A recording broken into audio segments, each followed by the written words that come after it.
बंधु दिव्यवासो वृंदे नमस्ते चरणारविन्दम् बिम्बादरोदितरमन्दहास्य नासाग्रमुक्ता द्युतिदीपितासि विचित्ररत्नाम्बरणश्रियादे वृन्दे नमस्ते चरणारविन्दम् समस्तवैगुण्ठशिरोमनुश्री कृष्णस्य वृन्दावनधन्यधाम्नि दत्ताधिकारे ऋषभानुपुत्रे वृन्दे नमस्ते चरणारविन्दम् तोदात्नया पल्लवपुष्पभृङ्ग मृगादिभिर्मा तव केलिकुञ्ज मध्यादिभिर्बान्धिविभूष्यमाना वृन्दे नमस्ते चरणारविन्दम् तदीयदूतेन निकुञ्जयूनो अत्युत्कयो केलिविलाससिद्धि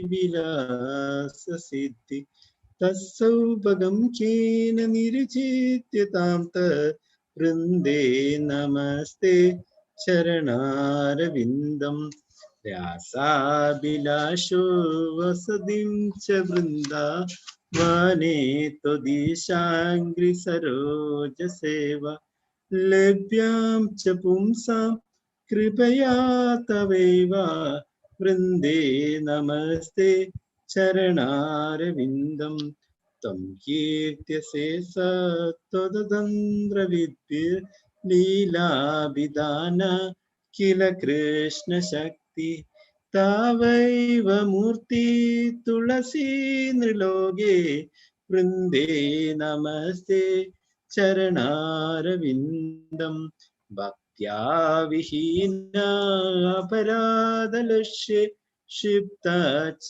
कामादितरङ्गमत्ये कृपामयि तं शरणं प्रपन्नं वृन्दे नमस्ते चरणारविन्दम् वृन्दे नमस्ते चरणारविन्दम् वृन्दे नमस्ते चरणारविन्दम् वृन्दाष्टगम्य शृणुयेत् पठेत् वा वृन्दावनाधीशपदाब्ज स्वप्राप्य वृन्दावन नित्यवासं तत्प्रेम सेवां ലഭതായ കൃതാർത്ഥ. വൃന്ദാദേവി അഷ്ടകം വളരെ പ്രധാനപ്പെട്ടതാ. ഇതിനകത്ത് അതിന്റെ ഫലശ്രുതിയിൽ എന്താ പറയുന്നത്? വൃന്ദാദേവി അഷ്ടകം ചൊല്ലുകയോ കേൾക്കുകയോ ചെയ്യുന്ന ഏതൊരു ഭക്തനും വൃന്ദാവനത്തിൽ നിത്യവാസം ലഭിക്കുകയും രാധാകൃഷ്ണ സ്നേഹം നുകർന്നു ആ പാദങ്ങളെ പ്രാപിക്കുകയും ചെയ്യും. അല്ലയോ വൃന്ദാദേവി, അവിടുത്തെ ചെന്താമരപ്പൂവത്ത കാൽപാദങ്ങളെ ഞാൻ വന്ദിക്കുന്നു. അപ്പോ ഈ വൃന്ദാദേവി അഷ്ടകം ചൊല്ലുകയോ കേൾക്കുകയോ ചെയ്യുന്ന തന്നെ വൃന്ദാവനത്തിൽ നിത്യവാസം ലഭിക്കും എന്ന് പറയുന്നു. രാധാകൃഷ്ണ സ്നേഹം നുകർന്ന് ആ പാദങ്ങളെ പ്രാപിക്കുകയും ചെയ്യുക എന്ന് പറയുന്നു. എന്നാണ് പറഞ്ഞ എന്താണ് വൃന്ദാദേവി തുളസി മഹാറാണി ഭഗവാന് അത്രയും പ്രിയപ്പെട്ടതാണ്. വൃന്ദാവനത്തിലെ എന്താണ് ആ പോകാൻ നമ്മൾ ആഗ്രഹിക്കുന്നുണ്ടെങ്കിൽ തുളസി മഹാറാണിക്ക് സേവകൾ ചെയ്യുക, അങ്ങനെയൊക്കെ ആണെങ്കിൽ നമുക്ക് വൃന്ദാവനത്തിൽ പോകാൻ സാധിക്കും. അല്ലയോ വൃന്ദാദേവി, അവിടുത്തെ ചെന്താമരപ്പൂവത്തെ കാൽപാദങ്ങളെ ഞാൻ വന്ദിക്കുന്നു. മിന്നൽ പിണറിന്റെയും ചെമ്പകപ്പൂവിന്റെയും ശോഭയെ നിഷ്പ്രഭമാക്കുന്നതാണത്. ചെന്തൊണ്ടിപ്പഴത്തിന്റെ ശോഭയെ വെല്ലുന്ന കീഴ്ചൂണ്ടിൽ നാസികാഗ്രത്തിലെ മുത്തിന്റെ പ്രകാശം പ്രതിബിംബിക്കുന്ന രത്നാഭരണങ്ങൾ ധരിച്ചിരിക്കുന്ന അല്ലയോ വൃന്ദാദേവി, അവിടുത്തെ ചെന്താമരപ്പൂവത്തെ കാൽപാദങ്ങളെ ഞാൻ വന്ദിക്കുന്നു. ഋഷഭാനുപുത്രിയായ രാധാറാണി ഭവതിയെ വൃന്ദാവനത്തിലെ അനശ്വരയായ രാജ്ഞിയാക്കിയിരിക്കുന്നു. മുഴുവൻ വൈകുണ്ഠത്തിന്റെയും ശിരോരത്നമായി നീ ശോഭിക്കുന്നു. അല്ലയോ വൃന്ദാദേവി, അവിടുത്തെ ചെന്താമരപ്പൂവത്തെ കാൽപാദങ്ങളെ ഞാൻ വന്ദിക്കുന്നു. ഭവതിയുടെ ആജ്ഞയിൽ ശ്രീകൃഷ്ണന്റെ വള്ളിക്കുടിലെ ഇളം തളിരുകൾ പുഷ്പാലങ്കൃതമാവുകയും വണ്ടുകൾ മൂളിപ്പാട്ട് പാടുകയും ചെയ്യുന്നു. കൃഷ്ണന്റെ കാൽപാദങ്ങൾ പതിഞ്ഞ ഇവിടെ മാൻപേടകൾക്കും ഇതര പക്ഷിമൃഗാദികൾക്കും വിഹാരഭൂമിയാണ്. അല്ലയോ വൃന്ദാദേവി, അവിടുത്തെ ചെന്താമരപ്പൂവത്തെ കാൽപാദങ്ങളെ ഞാൻ വന്ദിക്കുന്നു. ഭവതിയുടെ സൗഭാഗ്യത്തെ ആർക്കാണ് വർണ്ണിക്കുവാൻ കഴിയുക? വൃന്ദാവനത്തിന്റെ പുൽത്തകിടികളിൽ ഉല്ലാസ ജീവിതം പിന്നിട്ട് രാധാകൃഷ്ണന്മാരുടെ സ്നേഹദൂതിയായിരുന്നു നീ. അങ്ങനെയുള്ള വൃന്ദാദേവി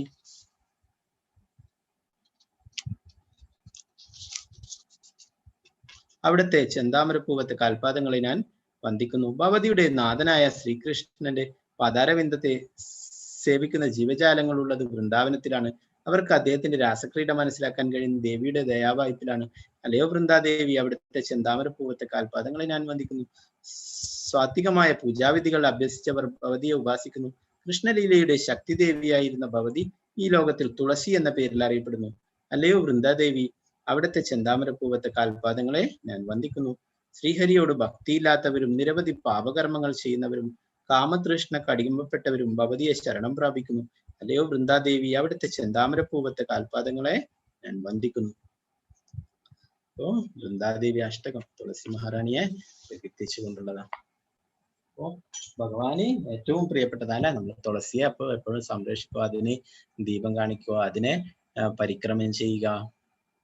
അങ്ങനെയൊക്കെ ആണെങ്കിൽ നമുക്കും വൃന്ദാവനത്തിൽ പോകാൻ പറ്റും. വൃന്ദാവന നിത്യവാസം എന്ന് പറയുന്നു. ഭഗവാന്റെ അടുത്ത് എപ്പോഴും വസിക്കാൻ കഴിയും. ഭഗവാന്റെ ആ ഗോലോക വൃന്ദാവനത്തിൽ എത്തിച്ചേരാനും സാധിക്കും. അവസാനം ഇന്ന് നമ്മള് അധ്യായം 12 ഭക്തിയാവും.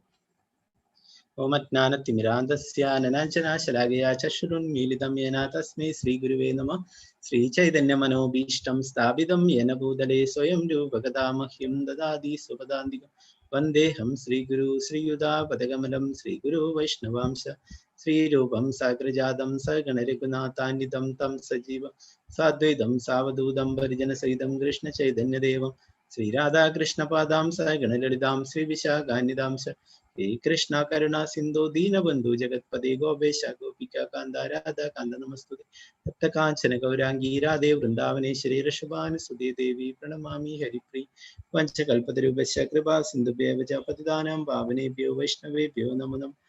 പഞ്ചതത്വാത്മാൻ കൃഷ്ണം ഭക്തരൂപ സ്വരൂപകം ഭക്താവതാരം ഭക്താഖ്യാൻ നമാമി ഭക്തശക്തി നിത്യാനന്ദമഹനവമി സർവാനന്ദകരം പരം ഹരിനാമ പദം ദേവം അവധൂത ശിരോമണി. നമോ മഹാവദിന്യായ കൃഷ്ണ പ്രേമ പ്രദായതേ കൃഷ്ണായ കൃഷ്ണ ചൈതന്യ നാമനേ കൃഷ്ണം. നമോ വിഷ്ണുവാദായ കൃഷ്ണപൃഷ്ഠായ ഭൂതലേ ശ്രീമതേ ഭക്തിവേദാന്ത സ്വാമിനി നാമനെ. നമസ്തേ സാരസ്വതേ ദേവേ ഗൗരവാണി പ്രചാരണേ നിർവിശേഷ ശൂന്യവാദി പാശ്ചാത്യദേശധരണ. ജയ ശ്രീകൃഷ്ണ ചൈതന്യ പ്രഭു നിത്യാനന്ദ ശ്രീ അദ്വൈത ഗദാധര ശ്രീവാസാദി ഗൗര ഭക്തവൃന്ദ. ഹരേ കൃഷ്ണ കൃഷ്ണ കൃഷ്ണ ഹരേ ഹരേ ഹരേ രാമ രാമ രാമ ഹരി ഹരി. ഗുരുവേ ഗൗരചന്ദ്രായ രാധികായ തദലേ കൃഷ്ണായ കൃഷ്ണഭക്തായ തദ്ഭക്തായ ജയ. ഹരേ കൃഷ്ണ മാതാജി സ്ക്രീന് കാണാലോ അല്ലെ? ഹരേ കൃഷ്ണ. ഓക്കെ, ഹരേ കൃഷ്ണ. അപ്പൊ നമ്മൾ ഇന്നലെ ഉടുപ്പി ശ്രീകൃഷ്ണ ഭഗവാനെ കുറിച്ച് പറഞ്ഞിട്ടുണ്ടായിരുന്നു അല്ലെ? അപ്പൊ ആ ഉടുപ്പി ശ്രീകൃഷ്ണ ക്ഷേത്രം നിർമ്മിച്ച് ആ ഉടുപ്പി കണ്ണനെ പ്രതിഷ്ഠിച്ചിട്ടുള്ള മധ്വാചാര്യരുടെ ആവിർഭാവ ദിനമാണ് ഇന്ന്. ആ മധ്വാചാര്യരെ കുറിച്ച് ഇന്നലെ പറഞ്ഞിട്ടുണ്ടായിരുന്നു അല്ലെ? മധ്വാചാര്യർ വായുദേവന്റെ തന്നെ അവതാരമാണ്.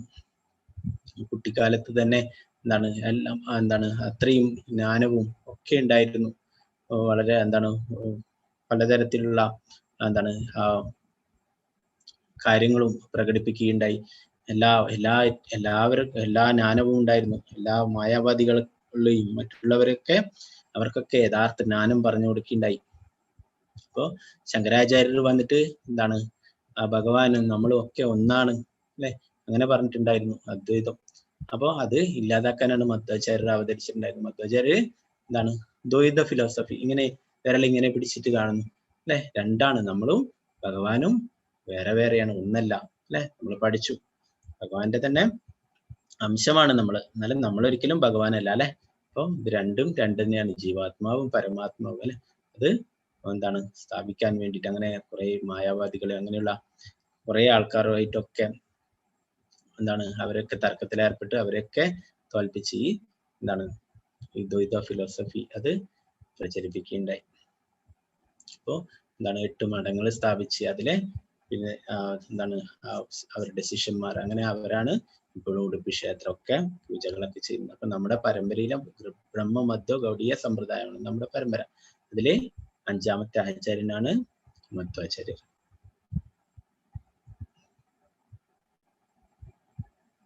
അർജുന ഉവാച ഏവം സതതയുക്തായേ ഭക്താസ്ത്വം പര്യുപാസതേ യേ ചാപ്യക്ഷരം അവ്യക്തം തേഷാം യോഗവിത്തമഃ. അർജുനൻ ചോദിച്ചു, എല്ലാ സമയവും അങ്ങയുടെ ഭക്തി സേവനത്തിൽ തന്നെ ഉചിതമായി ഏർപ്പെട്ടു പോരുന്നവരോ അതോ പ്രത്യക്ഷമല്ലാത്ത അവ്യക്ത ബ്രഹ്മത്തെ ഉപാസിക്കുന്നവരോ ആരാണ് കൂടുതൽ പൂർണ്ണതയുള്ളവർ? അപ്പോ അർജുനെ വീണ്ടും ഭഗവാനോട് ചോദ്യങ്ങൾ ചോദിക്കുന്നത് അല്ലെ. എന്തായിരിക്കുന്നു? ഒന്ന്, അങ്ങയുടെ ഭക്തി സേവനത്തിൽ ഉചിതമായിട്ട് ഏർപ്പെട്ടു വരുന്നവരോ, അല്ലെങ്കിലോ പ്രത്യക്ഷമല്ലാത്ത അവ്യക്ത ബ്രഹ്മത്തെ ഉപാസിക്കുന്നവരോ ആരാണ് കൂടുതൽ പരിപൂർണതയുള്ളവരെന്ന്? അപ്പൊ ഈ പിക്ചറിൽ കാണാം ചൈതന്യ മഹാപ്രഭുവിനെ. ചൈതന്യ മഹാപ്രഭു നിമായി പണ്ഡിറ്റ് എന്ന പേരിലാണ് അറിയപ്പെട്ടിരുന്നത്. പിന്നീട് ആ സന്യാസമൊക്കെ എടുത്തിട്ട് പിന്നീട് ഭഗവാന്റെ തിരുനാമം ജപിക്കലും അത് പ്രചരിപ്പിക്കലും മാത്രമായിരുന്നു ചൈതന്യ മഹാപ്രഭു ചെയ്തിട്ടുള്ളത്. വേറുള്ള വേദങ്ങൾ പഠിപ്പിക്കലും അങ്ങനത്തെ ഒന്നും ചെയ്തിട്ടുണ്ടായിരുന്നില്ല. അപ്പോ ഈ മായാവാദി സന്യാസിമാരെയൊക്കെ മാറ്റാൻ വേണ്ടിയിട്ട് ചൈതന്യ മഹാപ്രഭു അവരോടൊക്കെ കാരുണ്യം കാണിക്കുകയുണ്ടായി. അങ്ങനെ ഒരിക്കല് അവിടെ പോവുകയുണ്ടായി മായാവാദി സന്യാസികളൊക്കെ.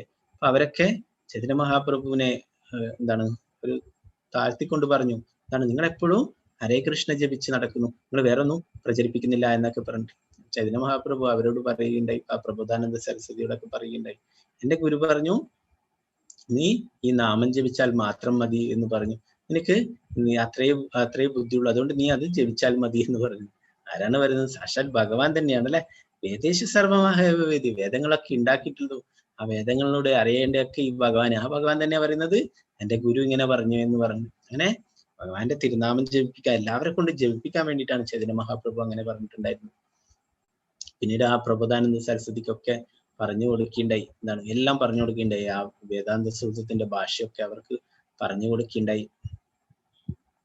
അപ്പൊ അങ്ങനെ അവരെയൊക്കെ മാറ്റിയെടുക്കുകയുണ്ടായി. ആ മായാവാദി സന്യാസിമാരെയൊക്കെ ഭഗവാന്റെ പ്രിയ ഭക്തന്മാരാക്കി മാറ്റുകയുണ്ടായി.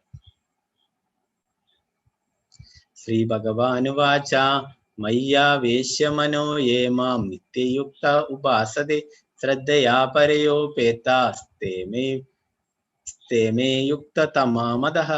പരമദിവ്യോത്തമ പുരുഷൻ പറഞ്ഞു, എന്റെ വ്യക്തിരൂപത്തിൽ തന്നെ മനസ്സുറപ്പിച്ച അതീന്ദ്രിയമായ ദൃഢവിശ്വാസത്തോടെ എല്ലായ്പ്പോഴും എന്നെ ആരാധിക്കുന്നതിൽ മുഴുകിയിരിക്കുന്നവരാണ് ഏറ്റവും പരിപൂർണതയുള്ളവരെന്ന് ഞാൻ കരുതുന്നു. അപ്പൊ ഭഗവാനിയുടെ ഉത്തരം എന്താ പറയുന്നത്? ഇനി ഭഗവാനെ വ്യക്തി രൂപത്തിലല്ല, നമ്മൾ നേരത്തെ ഭഗവാൻ പറഞ്ഞു എന്നെ ശ്രീകൃഷ്ണ രൂപത്തിൽ ഓർത്തുകൊണ്ട് നീ യുദ്ധം ചെയ്യുന്ന പറഞ്ഞാലെ അർജുനനോട് കൊടുക്കുന്നുണ്ടായിരുന്നു. അപ്പൊ ഭഗവാനെ വ്യക്തി രൂപത്തിലാണ് കാണേണ്ടത് അല്ലെ.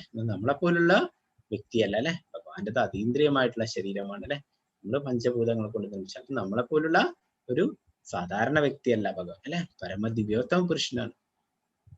അപ്പൊ അങ്ങനെ ഭഗവാനെ ആ ശ്യാമസുന്ദര രൂപത്തിൽ അല്ലെ നമ്മൾ പഠിച്ചു നേരത്തെയൊക്കെ വിശ്വരൂപം കാണിച്ചു കൊടുത്തു, പിന്നെ 4 കൈകളുള്ള രൂപം കാണിച്ചു, പിന്നെ എന്താണ് 2 കൈകളുള്ള ശ്യാമസുന്ദര രൂപം കാണിച്ചു കൊടുക്കണ്ടേ അല്ലെ.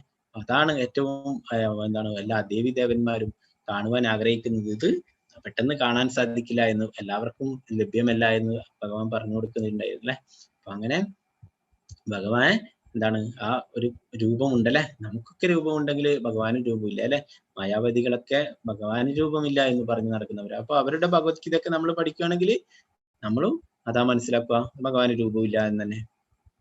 അപ്പൊ അതുകൊണ്ടാണ് പറയുന്നത് ഗുരു പരമ്പരയിൽ നിന്ന് വരുന്നവരിൽ നിന്ന് നമ്മൾ എന്താണ് അവരുടെ ഈ ഭഗവത്ഗീതയൊക്കെ വായിക്കണം. അതാണ് നമ്മൾ പഠിച്ചില്ലേ, ആ പരമ്പരയിൽ നിന്ന് വരുന്ന പാദരി എന്താണ് ഭാവാർത്ഥവും വിവർത്തനമൊക്കെ ഇതില്ല ഭഗവത്ഗീത യഥാരൂപം.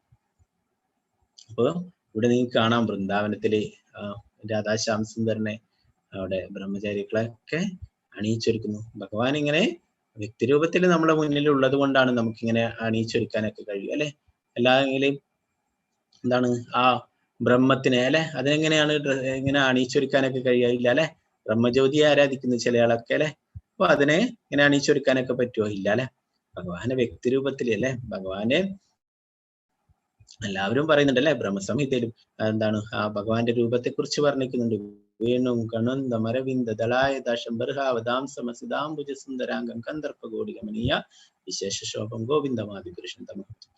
മുടക്കോല് പിടിച്ച് മയിൽപ്പിരി ചൂടി മഞ്ഞപ്പട്ടെടുത്ത് വൈജയന്തിമാലയൊക്കെ അണിഞ്ഞിട്ടുള്ള ആ ഭഗവാന്റെ രൂപത്തെ കുറിച്ച് വർണ്ണിക്കുന്നു. ശ്രീമദ് ഭാഗവതത്തിലും വർണ്ണിക്കുന്നുണ്ട്. അപ്പോ ഭഗവാന് രൂപമുണ്ട് അല്ലെ. ഭഗവാന്റെതാണ് ഏറ്റവും കൃഷ്ണൻ എന്നുള്ള വാക്കിന് തന്നെ എന്താണ് അർത്ഥം? സർവ ആകർഷകൻ അല്ലെ. എല്ലാവരെയും ആകർഷിക്കുന്നതാണ് ഭഗവാന്റെ ആ രൂപം. അപ്പോ ഭഗവാനോട് പറയുന്നു അങ്ങനെ എന്താണ് ഭഗവാന്റെ വ്യക്തിരൂപത്തിൽ തന്നെ മനസ്സുറപ്പിച്ച് അതീന്ദ്രിയമായ ദൃഢവിശ്വാസത്തോടെ എല്ലായ്പ്പോഴും എന്നെ ആരാധിക്കുന്നതിൽ മുഴുകിയിരിക്കുന്നവരാണ് ഏറ്റവും പരിപൂർണതയുള്ളവരെന്ന് ഞാൻ കരുതുന്നു. ഏത്വക്ഷരമനിർദ്ദേശ്യാമവ്യക്തം പര്യുപാസതേ സർവത്രാഗമചിന്യം ച കൂടസ്ഥമചലം ധ്രുവം സംനിയേമേന്ദ്രിയാഗ്രാമം സർവത്ര സമബുദ്ധയ തേ പ്രാപ്നുവന്തി മാമേവ സർവഭൂതാഹിതേരത. എന്നാൽ ഇന്ദ്രിയങ്ങളെയെല്ലാം നിയന്ത്രിച്ച് എല്ലാവരിലും സമഭാവനയുടെ സർവ്വജീവികളുടെയും നന്മയിൽ തൽപരരായിക്കൊണ്ട് ഇന്ദ്രിയങ്ങൾക്ക് ഗോചരമല്ലാത്തതും അവ്യക്തവും സർവവ്യാപ്തവും അചിന്യവും സ്ഥിരവും മാറ്റമില്ലാത്തതും ഉറച്ചതും ആയതിനെ നിരപേക്ഷ തത്വത്തിന്റെ വ്യക്തിശൂന്യ സങ്കല്പത്തെ പൂർണ്ണമായും ഉപാസിക്കുന്നവരിൽ ഒടുവിൽ എന്നെ തന്നെ പ്രാപിക്കുന്നു. ഇത് വളരെ വിഷമം പിടിച്ച വഴിയാണ്. ഭഗവാൻ തന്നെ ഇനി പറയും. എന്താണ് ഇന്ദ്രിയങ്ങളെയൊക്കെ നിയന്ത്രിക്കലല്ലേ? നേരത്തെ തന്നെ എന്താണ് അർജുനൻ തന്നെ പറഞ്ഞിട്ടുണ്ടായിരുന്നല്ലേ, എനിക്ക് കാറ്റിനെയൊക്കെ നിയന്ത്രിക്കാം, എന്നാലും മനസ്സിനെ നിയന്ത്രിക്കാൻ പറ്റില്ല എന്നല്ലേ. അപ്പൊ അതൊക്കെ വളരെ പ്രയാസം പിടിച്ചതാണ്.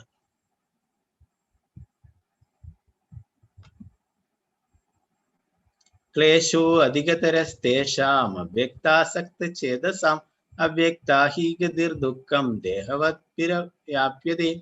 പരമപുരുഷന്റെ അവ്യക്തവും വ്യക്തിശൂന്യവുമായ ഭാവത്തിൽ ആസക്ത ചിത്തരായവർക്ക് പുരോഗമനത്തിന് പ്രയാസമേറും. ശരീരികൾക്ക് ഈ വഴിക്കുള്ള മുന്നേറ്റം സദാ ദുഷ്കരമാണ്.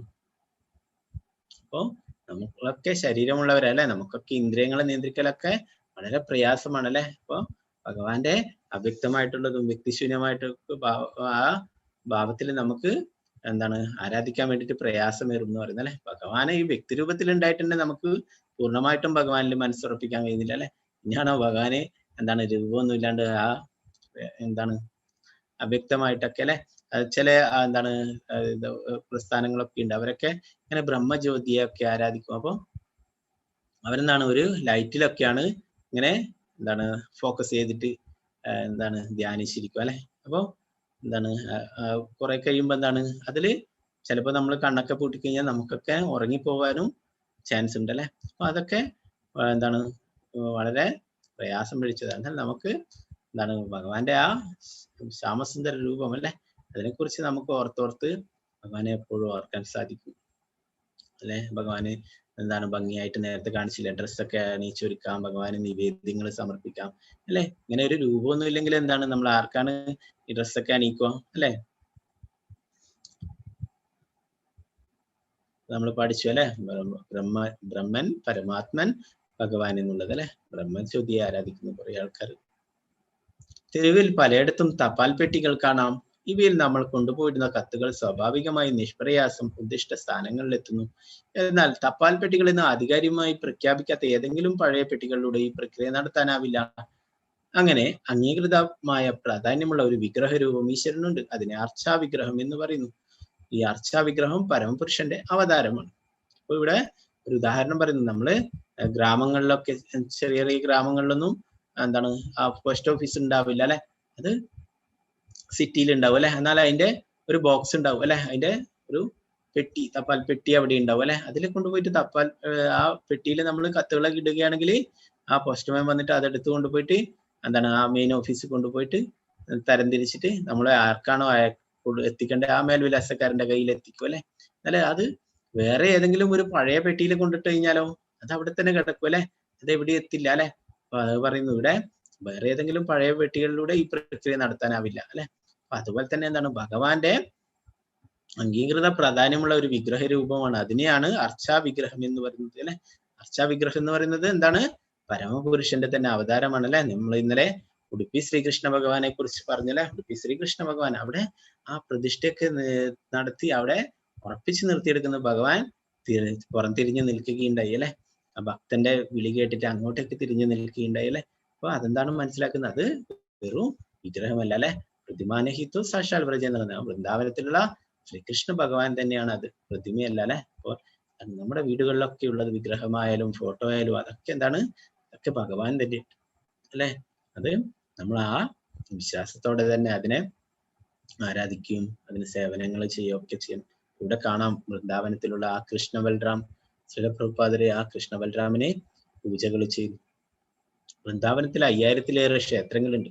അപ്പോൾ കുറെ ക്ഷേത്രങ്ങളൊക്കെ രാധാകൃഷ്ണന്റെ പേരിൽ അറിയപ്പെടുന്നു. എന്നാൽ പ്രഭുപാദരെ സ്ഥാപിച്ചിട്ടുള്ള ആ കൃഷ്ണ ബൽറാം മന്ദിർ എന്ന പേരിലാണ് അറിയപ്പെടുന്നത്.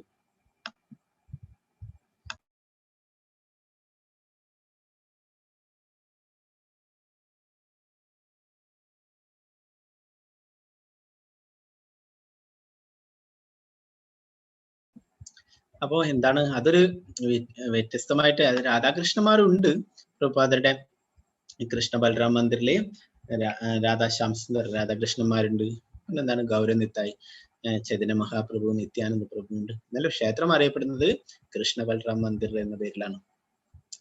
പ്രഭുപാദര് അവിടെ ക്ഷേത്രം നിർമ്മിച്ചിട്ടുള്ളത് ആ കൃഷ്ണനും ബലരാമനും കുട്ടിക്കാലത്ത് കളിച്ചു നടന്നിട്ടുള്ള ആ മണ്ണിലാണ്. രമൺ റെഡ്ഡി അവിടെയാണ് പ്രഭുപാദര് ക്ഷേത്രം നിർമ്മിച്ചിട്ടുള്ളത്. അതുകൊണ്ട് കൃഷ്ണ ബലരാമന്മാരുടെ പേരിൽ അറിയപ്പെടുന്ന ആ ക്ഷേത്രം.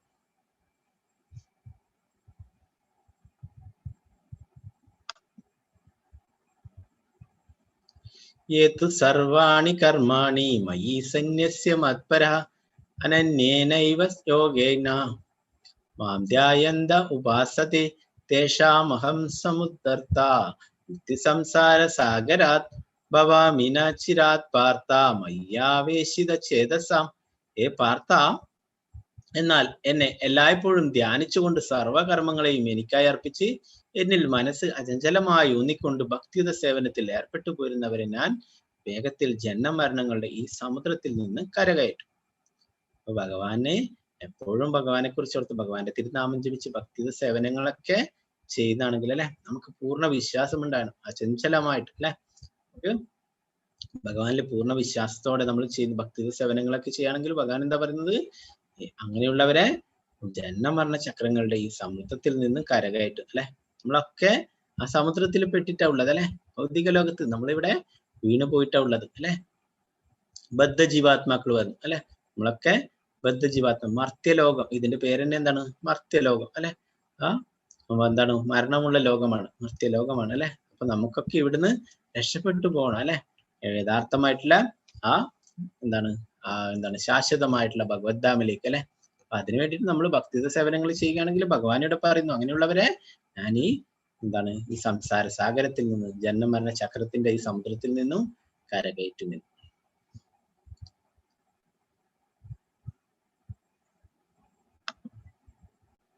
ഈ ഭൗതിക ലോകത്തെ കുറിച്ച് ഒരു വിവരിക്കുന്ന ഒരു പിക്ചറാണിത്. ഇവിടെ ഒരു മരം കാണാം അല്ലെ. അപ്പൊ ഇതാണ് ഈ ഭൗതിക ലോകം എന്ന് പറയുന്നത്. ഇവിടെ ഒരു ആനയെ കാണാം, ഒരു മതയാന അല്ലെ. അപ്പൊ അതെന്താ ചെയ്യുന്നത്?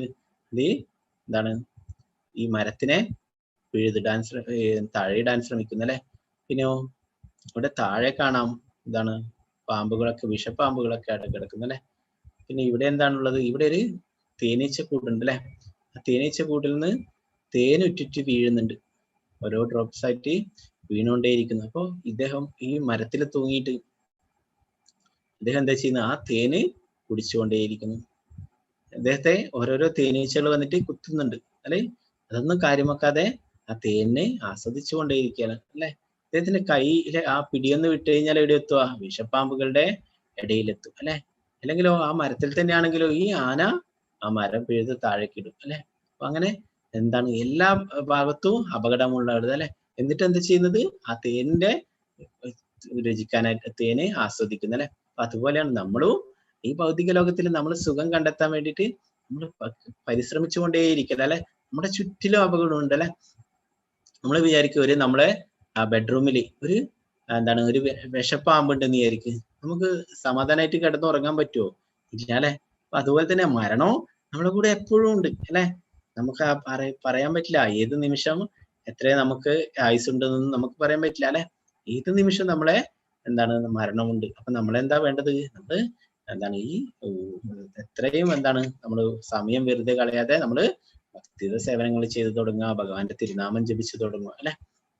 അപ്പൊ ഇവിടെ കാണാം കറുപ്പും വെളുപ്പും എലികളൊക്കെ പകലും രാത്രിയും അല്ലെ. അതിങ്ങനെ മാറിക്കൊണ്ടേയിരിക്കുന്നു. അദ്ദേഹം ഈ തേനിങ്ങനെ കുടിച്ചുകൊണ്ടേയിരിക്കുന്നു അല്ലെ. എന്നാൽ ഇവിടെ ഒരാളെ കാണാം അല്ലെ. ആരാണ്? ഭഗവാൻ. ഭഗവാൻ അവിടെ നിന്നിട്ട് കൈ നീട്ടുന്നു. ഈ അപകടത്തിൽ നിന്നും ഇദ്ദേഹത്തെ രക്ഷിക്കാനായിട്ട് ഭഗവാൻ അവിടെ വെയിറ്റ് ചെയ്ത് നിൽക്കുന്നു. എന്നാൽ അദ്ദേഹം അങ്ങോട്ട് നോക്കുന്നില്ല അല്ലെ. ഭഗവാന്റെ നേരേക്ക് ഒന്ന് തിരിഞ്ഞിട്ടുണ്ടെങ്കിലല്ലേ ഭഗവാനെ അവിടെ കാണാൻ സാധിക്കുള്ളൂ അല്ലെ. അപ്പോ അതുപോലെ നമ്മളെയും ഭഗവാൻ നമ്മൾ എപ്പോഴാണ് തിരിച്ചു വരുന്നത് അല്ലെ? നമുക്കറിയാം വീട്ടിലൊക്കെ ഇപ്പൊ വേറെ എവിടെയെങ്കിലും വിദേശത്തൊക്കെ ജോലി ചെയ്യുന്ന ആളൊക്കെ ആണെങ്കിൽ അച്ഛനും അമ്മയൊക്കെ ആ മകൻ വരുന്നതായിട്ട് അതിനായിട്ട് കാത്തു നിൽക്കും അല്ലെ? അവർ വന്നു കഴിഞ്ഞാൽ വളരെ സന്തോഷമായിരിക്കും അല്ലെ? ഇതിനായിട്ട് പ്രതീക്ഷിച്ച് നിൽക്കും എത്ര വർഷങ്ങളൊക്കെ അല്ലെ? അപ്പൊ അതുപോലെ ഭഗവാനിൽ നിന്ന് നമ്മൾ വേർപെട്ടിട്ട് ഈ ഭൗതിക ലോകത്തിലുള്ള അപ്പൊ ഭഗവാൻ നമ്മളെ തിരിച്ച് അങ്ങ് ഭഗവത്ധാമിലേക്ക് കൊണ്ടുപോകാൻ വേണ്ടിയിട്ട് ഭഗവാൻ നമ്മളെക്കാളും ഭഗവാനാണ് ആഗ്രഹിക്കുന്നത്. എപ്പോഴാണ് എന്റെ നേരെ ഇവനെ ഒരിക്കല് തിരിയാം? അങ്ങനെ ഭഗവാൻ ഇങ്ങനെ പ്രതീക്ഷിച്ചു നിൽക്കുന്നു. അപ്പൊ നമ്മളൊരു സ്റ്റെപ്പ് എടുത്തു വെക്കുകയാണെങ്കിൽ ഭഗവാൻ ഒരു 100 സ്റ്റെപ്പ് ഇറങ്ങി വന്ന് നമ്മളെ സ്വീകരിക്കുന്നു പറയുന്നു. അപ്പൊ നമ്മള് അതിന് പരിശ്രമിക്കണം അല്ലെ? നമ്മൾ ആ ഭഗവാന്റെ നേരേക്ക് തിരിയണം അല്ലെ? എന്നാൽ മാത്രമേ നമുക്ക് ഭഗവാന് നമ്മളെ രക്ഷപ്പെടുത്താൻ കഴിയൂ അല്ലെ?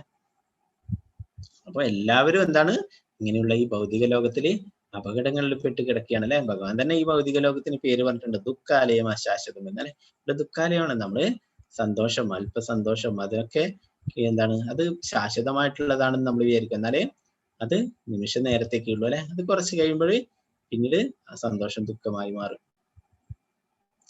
മയ്യേവ മന ആദൽസ മയി ബുദ്ധി നിവേശയ നിവശ്യസി മയ്യേവ അത ഊർധം ന സംശയ പരമദിവ്യത്വം കൃഷ്ണായ എന്നിൽ മനസ്സുറപ്പിച്ച് ബുദ്ധിയെ വ്യാപരിപ്പിക്കുക.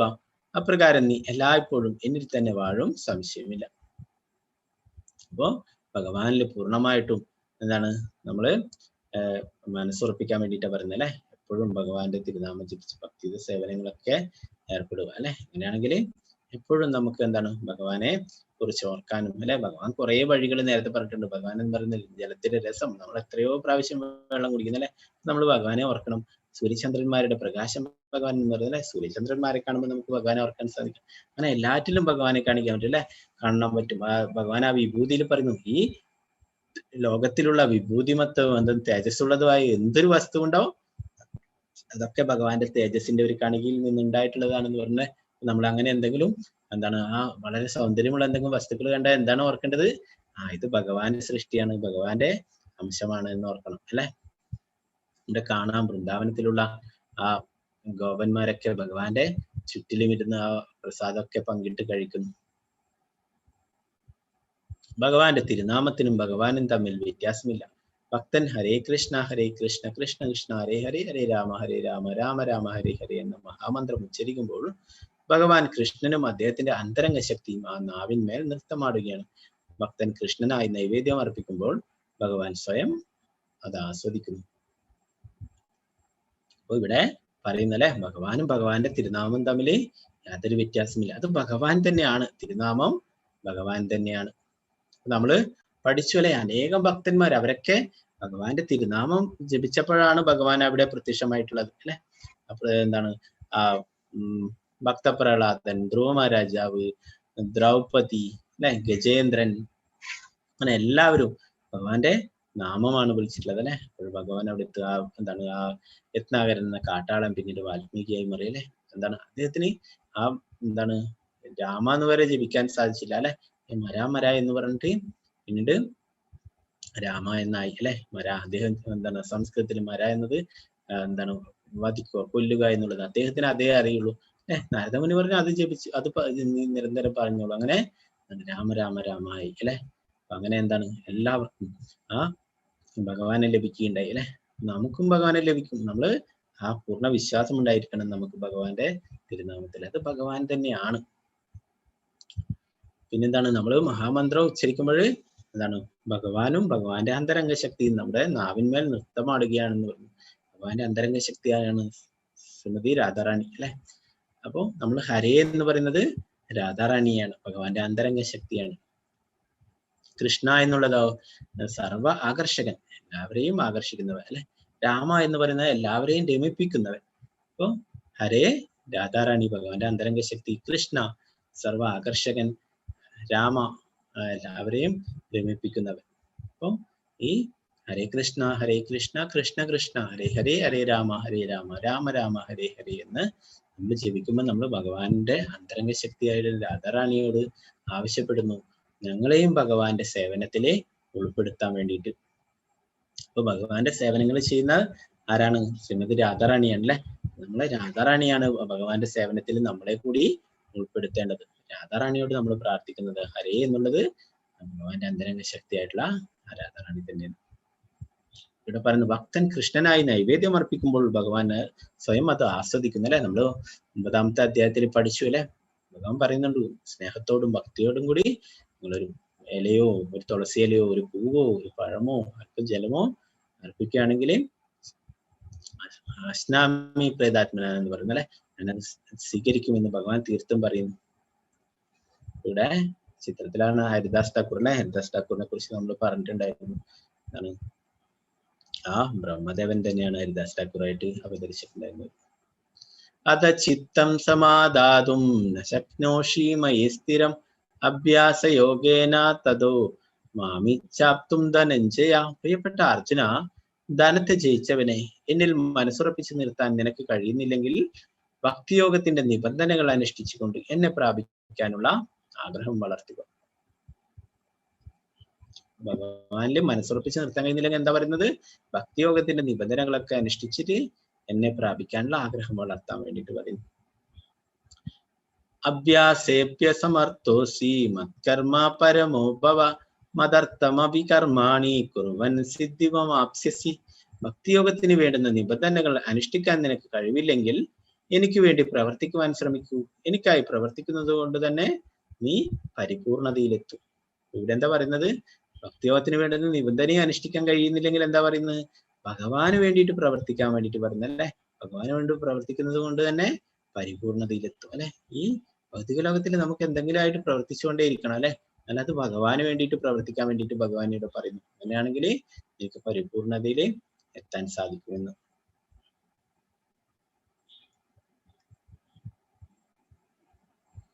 അപ്പോ ഇവിടെ നിങ്ങൾക്ക് ഒരു പിക്ചർ കാണാം. ഇത് എന്താണ്? ആ ഫോർഡ് മോട്ടോർ കമ്പനിയുടെ എന്താണ് ചെയർമാനാണ് ആൽഫ്രഡ് ഫോർഡ്. നമുക്കൊക്കെ അറിയായിരിക്കും അല്ലെ, ഫോർഡ് മോട്ടോഴ്സിന്റെ. അപ്പോൾ ഇദ്ദേഹം ഒരു വളരെ ധനികനായ വ്യക്തിയാണ്, അതേസമയം തന്നെ ഭഗവാന്റെ പ്രിയ ഭക്തനുമാണ്. ഇദ്ദേഹം ആ പ്രഭുപാദിൽ നിന്ന് ദീക്ഷയൊക്കെ എടുത്തിട്ട് അംബരീഷ് ദാസ് എന്ന പേരിൽ അറിയപ്പെടുന്നു. മായാപൂർ, ഇസ്കോണിന്റെ ഹെഡ് ക്വാർട്ടേഴ്സ് ആയിട്ടുള്ള മായാപൂരിൽ ഭഗവാന് സേവനങ്ങൾ ചെയ്യുന്നു. അദ്ദേഹവും അദ്ദേഹത്തിന്റെ പത്നിയും ഒക്കെ ഒരു സാധാരണ വൈഷ്ണവ വേഷത്തിൽ അവിടെ ഭഗവാന് സേവനങ്ങൾ ചെയ്യുന്നു. ഒരു സാധാരണ വ്യക്തിയെ പോലെ, ഒരു വൈഷ്ണവനായിട്ട്. അദ്ദേഹം ഒരിക്കലും പ്രഭുപാദരെ അദ്ദേഹത്തെ കാണുകയുണ്ടായി, ആൽഫ്രഡ് ഫോർഡിനെ കാണുകയുണ്ടായി. അപ്പൊ അദ്ദേഹത്തിനോട് ചോദിക്കുകയുണ്ടായി, നിന്റെ മുത്തശ്ശൻ എവിടെയെന്ന് ചോദിക്കുകയുണ്ടായി. അവര് എന്താണ് ആ കുടുംബപരമായിട്ട് അവരൊക്കെ ആ ബിസിനസ് ചെയ്തുകൊണ്ടിരിക്കുന്നതായിരുന്നു. അപ്പൊ മുത്തശ്ശനും എന്താണ് ധാരാളം ധനമുണ്ട്, എല്ലായിടത്തും സ്വാധീനമുണ്ട്, എല്ലാം ഉണ്ടായിട്ടും ആ മുത്തശ്ശനെ കാണാനില്ല അല്ലെ. ആൽഫ്രഡ് ഫോർഡിനോട് ചോദിച്ചു, എന്റെ മുത്തശ്ശൻ എവിടെയാണുള്ളത്, ഹെൻറി ഫോർഡ് എവിടെയാ ഉള്ളത് എന്ന് ചോദിച്ചു. അപ്പൊ അദ്ദേഹത്തിന് ഒന്നും ഉത്തരം പറയാനുണ്ടായിരുന്നില്ല. പ്രഭുപാദര് പറഞ്ഞു കൊടുത്തു, നമ്മളൊക്കെ ആത്മാവാണ്, സ്പിരിച്വൽ ആയിട്ടുള്ള കുറെ കാര്യങ്ങളൊക്കെ അദ്ദേഹത്തിന് ഉപദേശിച്ചു കൊടുക്കുകയുണ്ടായി. അവസാനം പ്രഭുപാദര് പറഞ്ഞു, നീ അറിയപ്പെടണം, നീ കൃഷ്ണന്റെ ഒരു സേവകൻ എന്ന നിലയിൽ ലോകം മുഴുവൻ അറിയപ്പെടണം എന്ന് പറയുകയുണ്ടായി അദ്ദേഹത്തോട്. അപ്പൊ അദ്ദേഹമാണ് ആ മായാപൂരിലെ TOVP എന്ന് പറഞ്ഞിട്ട് വലിയൊരു ക്ഷേത്രം എടുക്കുന്നുണ്ട്, ടെമ്പിൾ ഓഫ് വേദിക് പ്ലാനറ്റോറിയം എന്ന് പറഞ്ഞിട്ട്. നമ്മൾ ആ ഗോലോക ചാർട്ടിലൊക്കെ 14 ലോകങ്ങളൊക്കെ കാണിച്ചല്ലേ, ആ 14 ലോകങ്ങളൊക്കെ എക്സ്പ്ലെയിൻ ചെയ്യുന്ന ആ മ്യൂസിയം ഒക്കെ ഉണ്ടാക്കിയിട്ടാണ് ഈ ക്ഷേത്രത്തില് ഉള്ളില് അതൊക്കെ സജ്ജീകരിച്ചിട്ടുണ്ട്. അതൊക്കെ നമുക്ക് കാണാൻ സാധിക്കും. അതിന്റെ പ്രവൃത്തികളൊക്കെ പൂർത്തിയാവാൻ പോവുകയാണ്. അപ്പൊ അതിനു വേണ്ടിയിട്ട് അദ്ദേഹത്തിന്റെ സമ്പാദ്യത്തിന്റെ ഒരു വലിയ ഭാഗം തന്നെ അദ്ദേഹം അത് ആ ക്ഷേത്രത്തിന് വേണ്ടിയിട്ട് ഉപയോഗിക്കുകയുണ്ടായി. പിന്നെ അദ്ദേഹത്തിന്റെ സുഹൃത്തുക്കളായിട്ടുള്ള ധാരാളം ആൾക്കാരിൽ നിന്നൊക്കെ സാധാരണ വ്യക്തിയെ പോലെ ഭഗവാന് വേണ്ടിയിട്ട് അവരിൽ നിന്നൊക്കെ ഡൊണേഷൻ സ്വീകരിക്കുകയുണ്ടായി. അപ്പൊ അങ്ങനെ ഏറ്റവും വലിയ ക്ഷേത്രം, ലോകത്തിലെ തന്നെ ഏറ്റവും വലിയ ക്ഷേത്രം കൽക്കട്ടയിലുള്ള ആ മായാപൂരില് വരുന്ന ഇസ്കോണിൻ്റെതായിട്ട്. അപ്പൊ അദ്ദേഹം അങ്ങനെ പ്രഭുപാദര് പറഞ്ഞിട്ടുള്ള ആ വാക്കുകൾ അദ്ദേഹം അത് സ്വീകരിക്കേണ്ടായി. അങ്ങനെ അദ്ദേഹം ആ ഭഗവാന്റെ പ്രിയ ഭക്തൻ എന്ന പേരിൽ അറിയപ്പെടുന്നു. ടൈംസ് നാഷണലിൽ വന്നിട്ടുള്ള report, Lord Krishna's billionaire servant. സമ്പന്നനായ ഒരാൾക്ക് കൃഷ്ണാബോധം പ്രചരിപ്പിക്കാൻ ഒരു ഓഫീസോ ക്ഷേത്രമോ ഉണ്ടാക്കുന്നതിന് സഹായിക്കാം, അല്ലെങ്കിൽ പുസ്തകങ്ങൾ പ്രസിദ്ധീകരിക്കുന്നതിന് സഹായിക്കാം. ഇങ്ങനെ പ്രവർത്തിക്കാനുള്ള മേഖലകൾ പലതുമുണ്ട്. അത്തരം പ്രവൃത്തികളിൽ താല്പര്യം വളർത്തിയെടുക്കേണ്ടതാണ്. തന്റെ കർമ്മഫലങ്ങളെ ഉപേക്ഷിക്കാൻ സാധിക്കാത്ത പക്ഷം അയാൾക്ക് അതിലൊരു ചെറിയ ശതമാനമെങ്കിലും കൃഷ്ണാബോധം പ്രചരിപ്പിക്കുന്നതിനായി ചെലവാക്കാവുന്നതാണ്. കൃഷ്ണാബോധത്തിന് വേണ്ടിയുള്ള ഈ സ്വമനസാലയുള്ള സേവനം ഈശ്വരപ്രേമത്തിന്റെ സമുന്നതിയിലെത്താനും പരിപൂർണത നേടാനും സഹായകമാകും. ഇവിടെ എന്താ പറയുന്നത്? സ്വമനസാല അല്ലെ, കൃഷ്ണാബോധത്തിന് വേണ്ടിയുള്ള ഈ സ്വമനസാലയുള്ള സേവനം അല്ലെ, നമ്മള് സ്വന്തം ഇഷ്ടം കൊണ്ട് തന്നെ ഭഗവാനെ ഇങ്ങനെയുള്ള സേവനങ്ങളൊക്കെ ചെയ്യണം അല്ലെ. നമ്മൾ എന്താണ് പലതരത്തിലുള്ള ബിസിനസ് ചെയ്യും, പലതരത്തിൽ അങ്ങനെ ധനമൊക്കെ സമ്പാദിക്കും അല്ലെ. അതിലൊക്കെ നമുക്ക് കർമ്മഫലങ്ങൾ ഉണ്ടാവും എല്ലാറ്റിലും അല്ലെ. അപ്പൊ ഇവിടെ എന്താ പറയുന്നത്? അതിലൊരു ചെറിയ ശതമാനം ഭഗവാന്റെ സേവനത്തിന് വേണ്ടിയിട്ട് ചെലവാക്കുകയാണെങ്കിൽ, അത് ഭഗവാനെ സമർപ്പിക്കുകയാണെങ്കിൽ ആ കർമ്മഫലങ്ങളിൽ നിന്ന് നമുക്ക് മോചിതരാവാൻ സാധിക്കും എന്ന് പറയുന്നത് അല്ലെ. എന്തൊക്കെയാണ് സേവനങ്ങൾ? ഭഗവാന്റെ ഈ പുസ്തകങ്ങൾ അല്ലെ. പ്രഭുപാദർ ബിസിനസ് നടത്തിയിരുന്നു. പ്രഭുപാദർക്ക് വലിയ ഫാർമസ്യൂട്ടിക്കൽസ് കമ്പനിയൊക്കെ ഉണ്ടായിരുന്നു. പ്രഭുപാദർ അതിലെ വരുമാനമൊക്കെ എടുത്തിട്ടാണ് നമുക്കൊക്കെ വേണ്ടിയിട്ട് ഈ പുസ്തകങ്ങളൊക്കെ പ്രസിദ്ധീകരിച്ചിട്ടുള്ളത്. ക്രമേണ ആ ബിസിനസ് ഒക്കെ ഇല്ലാതായി. പ്രഭുപാദർ പറഞ്ഞു, കൃഷ്ണൻ ഒരാളോട് പ്രത്യേകം കാരുണ്യം കാണിക്കുമ്പോൾ അദ്ദേഹത്തിന് ആ ഭൗതികമായിട്ടുള്ള വസ്തുക്കളൊക്കെ എടുത്തിട്ട് ആത്മീയമായിട്ടുള്ള എല്ലാ എനർജിയും തരും എന്ന് പറഞ്ഞപ്പോൾ പ്രഭുപാദർക്ക് എല്ലാം നൽകിയിട്ടുണ്ടായി. അല്ലെങ്കിൽ നമ്മൾ പഠിച്ചാലേ പ്രഭുപാദർ അമേരിക്കയിലേക്ക് പോകുമ്പോൾ 40 ഇന്ത്യൻ രൂപ എടുത്തിട്ടാണ് പോയത്. ഇന്ന് ഇസ്കോണിന്റെ ലോകം മുഴുവനായിട്ട് എത്രയോ 1000-ലേറെ ക്ഷേത്രങ്ങളുണ്ട് അല്ലെ, എത്രയോ കോടികളുണ്ട് ആ ഇസ്കോൺ അല്ലെ. അതൊക്കെ ആരും പ്രഭുപാദർ ഉണ്ടാക്കിയിട്ടുള്ളതാ. പ്രഭുപാദർ ഒരു 40 രൂപ എടുത്ത് ഭഗവാനിൽ അത്രയും വിശ്വാസം ഉണ്ടായിരുന്നു പ്രഭുപാദർക്ക് അല്ലെ. പ്രഭുപാദരാണ് ഇത് സ്ഥാപിച്ചിട്ടുള്ളത്. പ്രഭുപാദറിന്റെ ആ ഭഗവാനിലുള്ള പൂർണ്ണ വിശ്വാസം അല്ലെ. അപ്പൊ നമുക്ക് ഇങ്ങനെ കൃഷ്ണാബോധം പ്രചരിപ്പിക്കുന്നതിനായിട്ട് എന്തെങ്കിലും നമുക്കും സഹായിക്കാം ഭഗവാന്റെ സേവനത്തിന് വേണ്ടിയിട്ട് എന്ന് ഇവിടെ പറയുന്നു. പ്രഭുപാദർ ശിഷ്യന്മാർ അവര് ധാരാളം പേർ പ്രഭുപാദരെ സഹായിച്ചിട്ടുണ്ടായിരുന്നു. അവരൊക്കെ അമേരിക്കയിലൊക്കെയുള്ള കോടീശ്വരന്മാരുടെ മക്കളൊക്കെ ആയിരുന്നു അവര്. എന്നാൽ ഈ പ്രഭുപാദരുടെ കൂടെ വന്നത് കൊണ്ട് അവരെയൊക്കെ വീട്ടിൽ നിന്നും അവരുമായിട്ടൊക്കെ അച്ഛനമ്മമാര് പ്രഭുപാദരെ ഉപേക്ഷിക്കാൻ വേണ്ടിയിട്ട് അവരോടൊക്കെ പറയുകയുണ്ടായി, നിങ്ങൾ ആ സ്വാമിയെ വിട്ടു കഴിഞ്ഞാൽ നമ്മുടെ ധനം മുഴുവനായിട്ട് നിങ്ങൾക്ക് തരാം എന്ന് പറയുകയുണ്ടായി. എന്നാൽ അവർ പ്രഭുപാദരെ ഒരിക്കലും വിടാൻ തയ്യാറായിരുന്നില്ല. പ്രഭുപാദരെ അവരെ ഹൃദയത്തോട് ചേർത്ത് പിടിച്ചിട്ട് പറഞ്ഞു, ഞാനുണ്ട് നിങ്ങൾക്ക് എന്ന് പറയുകയുണ്ടായി. അവരൊക്കെ സാധാരണ വ്യക്തികളെ പോലെ അവരെ അതൊക്കെ വിട്ടിട്ട് കൃഷ്ണാബോധത്തിന് വേണ്ടിയിട്ട് പ്രവർത്തിക്കുകയുണ്ടായി. പ്രഭുപാദർക്ക് വേണ്ടിയിട്ട് ആദ്യകാലത്ത് ഇസ്കോണിന് വരുമാനമൊന്നും അങ്ങനെ ഉണ്ടായില്ല. ആ കാലത്ത് പലതരത്തിലുള്ള ജോലികളിലൊക്കെ ഏർപ്പെട്ടിട്ട് അതിൽ നിന്ന് കിട്ടുന്ന വരുമാനം പ്രഭുപാദരെ ഏൽപ്പിച്ചിട്ടൊക്കെയാണ് ഇസ്കോണിന്റെ ആദ്യകാലങ്ങളിൽ പുസ്തകങ്ങളൊക്കെ പ്രചരണം ചെയ്യും, ക്ഷേത്രങ്ങൾ നിർമ്മിക്കുകയൊക്കെ ചെയ്തിട്ടുള്ളത്. പ്രഭുപാദരുടെ ഒരു ശിഷ്യനുണ്ടായിരുന്നു ജയാനന്ദ പ്രഭു എന്ന് പറഞ്ഞിട്ട്. അദ്ദേഹം പ്രഭുപാദർക്ക് ടാക്സി ഒക്കെ ഓടിച്ചിട്ട് കുറെ 14 മണിക്കൂർ 15 മണിക്കൂറൊക്കെ ടാക്സി ഓടിച്ചിട്ട് അതിൽ നിന്നും കിട്ടുന്ന വരുമാനം പ്രഭുപാദർക്ക് കൊണ്ട് കൊടുത്തിട്ട് അങ്ങനെ പുസ്തകങ്ങൾ പ്രചരിപ്പിക്കാൻ വേണ്ടി പ്രിന്റ് ചെയ്യാൻ വേണ്ടിയിട്ടൊക്കെ സഹായിച്ചിട്ടുണ്ടായിരുന്നു. അങ്ങനെ കുറെ കഴിഞ്ഞപ്പോൾ അദ്ദേഹത്തിന് അസുഖം പിടിപെട്ടുകയുണ്ടായി, ക്യാൻസർ ഒക്കെ വന്നിട്ട്. അപ്പോൾ അദ്ദേഹത്തിന് അദ്ദേഹത്തിന്റെ വീട്ടിൽ നിന്ന് ഗവൺമെന്റിൽ നിന്നൊക്കെ പാസ്സായി കിട്ടുന്ന ഒരു ഫണ്ട് ലഭിക്കുമായിരുന്നു. അപ്പോൾ അത് മാസം മാസം അയച്ചു കൊടുക്കുമായിരുന്നു. അപ്പൊ ഇദ്ദേഹം അസുഖമുള്ളതൊന്നും ആരോട് പറഞ്ഞിട്ടുണ്ടായിരുന്നില്ല. അങ്ങനെ അദ്ദേഹം ആ അയച്ചു കിട്ടുന്ന ഫണ്ടൊക്കെ അവിടെ കൊടുക്കുമായിരുന്നു. പുസ്തകങ്ങൾ പ്രിന്റ് ചെയ്യാൻ വേണ്ടിയിട്ട് കൊടുക്കും, എല്ലാ മാസവും കൊടുക്കും. അപ്പൊ അങ്ങനെ പിന്നീട് അറിയുകയുണ്ടായി ഇദ്ദേഹത്തിന് അസുഖമാണ്, അതിന്റെ ചികിത്സക്കുള്ള പണമാണ് ഇതൊക്കെ. അപ്പൊ അദ്ദേഹം പറയുകയുണ്ടായി, എന്റെ ഈ ശരീരത്തിന് യാതൊരു കാര്യമില്ല, ഇത് നിലനിന്നാലോ നശിച്ചിട്ടാമോ ഒന്നും കാര്യമില്ല. എന്നാലും നമ്മുടെ പുസ്തകങ്ങൾ പ്രഭുപാദർ ഈ പ്രിന്റ് ചെയ്യുന്ന പുസ്തകങ്ങൾ അത് ഓരോരോ ജീവാത്മാക്കളെ ഈ ഭൗതിക ലോകത്ത് നിന്ന് തിരിച്ച് ഭഗവാന്റെ അടുത്തേക്ക് കൊണ്ടുപോകാൻ സഹായിക്കും. അതുകൊണ്ട് എന്റെ ശരീരമല്ല പ്രശ്നം, ഇത് പ്രഭുപാദർ ഈ പുസ്തകങ്ങൾ പ്രസിദ്ധീകരിക്കണം, അതാണ് ഏറ്റവും വലുത് എന്ന് പറയുന്നത്. അങ്ങനെ പ്രഭുപാദർക്ക് പുസ്തകങ്ങൾ പ്രസിദ്ധീകരിക്കാൻ വേണ്ടിയിട്ട് അദ്ദേഹത്തിന് ഓരോരോ മാസം കിട്ടുമ്പോൾ ആ വരുമാനമൊക്കെ പ്രഭുപാദർക്ക് നൽകില്ല. അവസാന മാസം വരെ പ്രഭുപാദരോട് പറയുകയുണ്ടായി, അങ്ങനെ ആ മാസവും കൊടുക്കുകയുണ്ടായി. അപ്പൊ അദ്ദേഹം അത്രയും അദ്ദേഹത്തിന് വേറെ തരത്തിലൊന്നും പിന്നീട് സേവനങ്ങൾ ചെയ്യാൻ പറ്റാത്തപ്പോ അസുഖമായിട്ടും എന്താ ചെയ്തത്, ഈ ശരീരം നിലനിർത്തിയിട്ട് യാതൊരു കാര്യമില്ല അല്ലെ. അപ്പൊ പറഞ്ഞു ഈ ശരീരം നിലനിർത്തുന്നതിൽ നല്ലത് എന്തായാലും അസുഖം അല്ലെ, അതൊരു ദിവസം ഈ ശരീരം ഉപേക്ഷിക്കേണ്ടതാണ് അല്ലെ. അപ്പൊ ആ അതിന് പൈസ ചെലവാക്കുന്നത് എന്തിന്? കൃഷ്ണാബോധം പ്രചരിപ്പിക്കാൻ വേണ്ടിയിട്ട് പുസ്തകങ്ങൾ പ്രിന്റ് ചെയ്യാനാണെന്ന് പറഞ്ഞിട്ട് പറയുന്നുണ്ടായി പ്രഭാതർ. അപ്പൊ അങ്ങനെ അനേകം ഭക്തന്മാര് അവരൊക്കെ എന്താണ് ഭഗവാന്റെ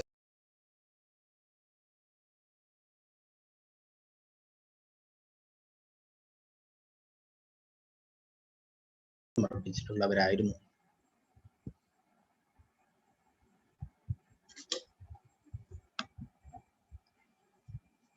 ഇപ്പൊ നേരത്തെ പറഞ്ഞത് മായാപൂരിലുള്ള ഇസ്കോൺ ടെമ്പിളിനെ കുറിച്ച് പറഞ്ഞിട്ടുണ്ടായിരുന്നു അല്ലെ. വലിയൊരു ക്ഷേത്രം നിർമ്മിക്കുന്നുണ്ട്. അപ്പൊ അതൊക്കെ നമുക്കൊക്കെ പോയിട്ട് കാണാൻ സാധിക്കും അതിന് ഓപ്പൺ ആയി കഴിഞ്ഞാല്.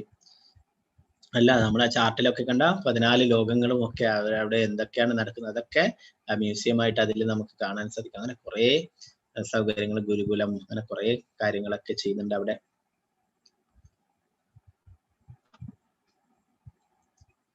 അപ്പോ അതുപോലെ തന്നെ നമ്മൾ ഇസ്കോൺ എന്താണ് രാധാ ഗോവിന്ദ മന്ദിർ ഇസ്കോൺ ബാംഗ്ലൂരും ഒരു ക്ഷേത്രം നിർമ്മിക്കുന്നുണ്ട്.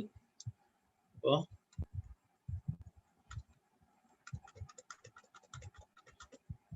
അതിനെ കുറിച്ച് ഞാൻ പറയാം, അത് ലാസ്റ്റ് സ്ലൈഡിലുള്ള മെമ്മറി. അപ്പൊ അതിന് നിങ്ങൾക്ക് ഇതുപോലെ എന്തെങ്കിലും സഹായിക്കാൻ നേരത്തെ പറഞ്ഞാലേ ഭക്തിയത് എന്താണ് ഇതൊന്ന് പാലിക്കാൻ കഴിയുന്നില്ലെങ്കിൽ എന്താ പറയുന്നത്? ഭഗവാന് വേണ്ടിയിട്ട് സേവനങ്ങൾ ചെയ്യാൻ വേണ്ടിയിട്ട് പറയുന്നത് അല്ലെ, പ്രവർത്തിക്കാൻ വേണ്ടിയിട്ട് ഭഗവാന് വേണ്ടിയിട്ട് പ്രവർത്തിക്കാൻ പറയുന്നു.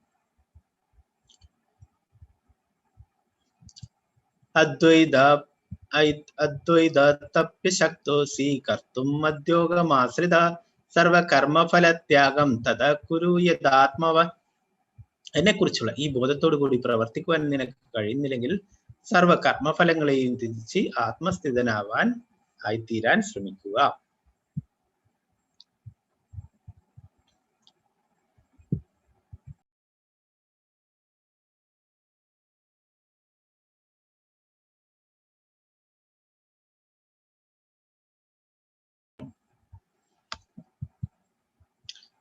അപ്പൊ ഇവിടെ എന്താണ് ഭഗവാൻ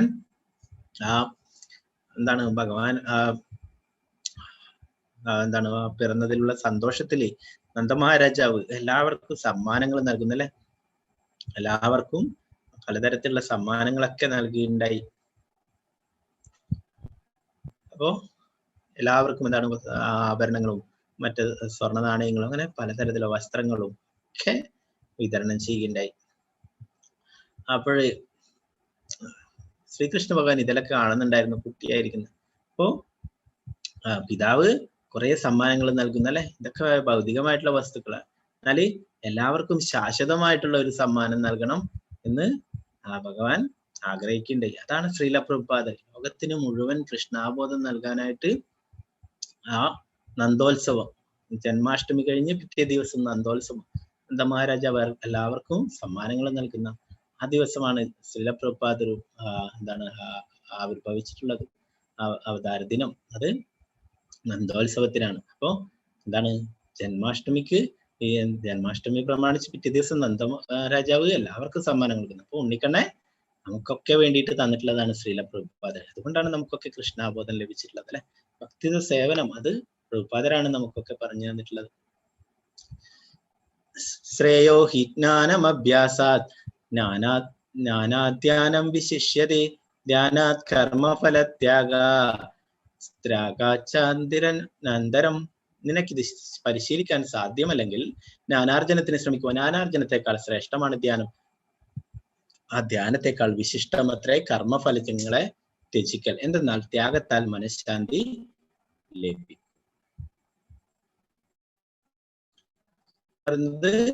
ഒന്നും ചെയ്യാൻ പറ്റില്ല, ജ്ഞാനം നേടാൻ വേണ്ടിയിട്ട് പറയുന്നല്ലേ. ജ്ഞാനാർജനത്തിന് ജ്ഞാനത്തെക്കാളും ശ്രേഷ്ഠമാണ് ധ്യാനം. ആ ധ്യാനത്തെക്കാളും വിശിഷ്ടമാണ് കർമ്മഫലങ്ങളെയൊക്കെ ത്യജിക്കല്.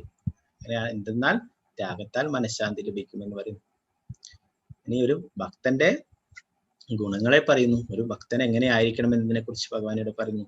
അദ്വേഷ്ട സർവഭൂതാനാം മൈത്രകരുണ ഏവച നിർമ്മമോ നിരഹങ്കാര സന്തുഷ്ട സതതം യോഗി യഥാത്മാ ദൃഢനിശ്ചയ മയ്യർപ്പിത മനോബുദ്ധിർ യോ മദ്ഭക്ത സമേ പ്രിയ.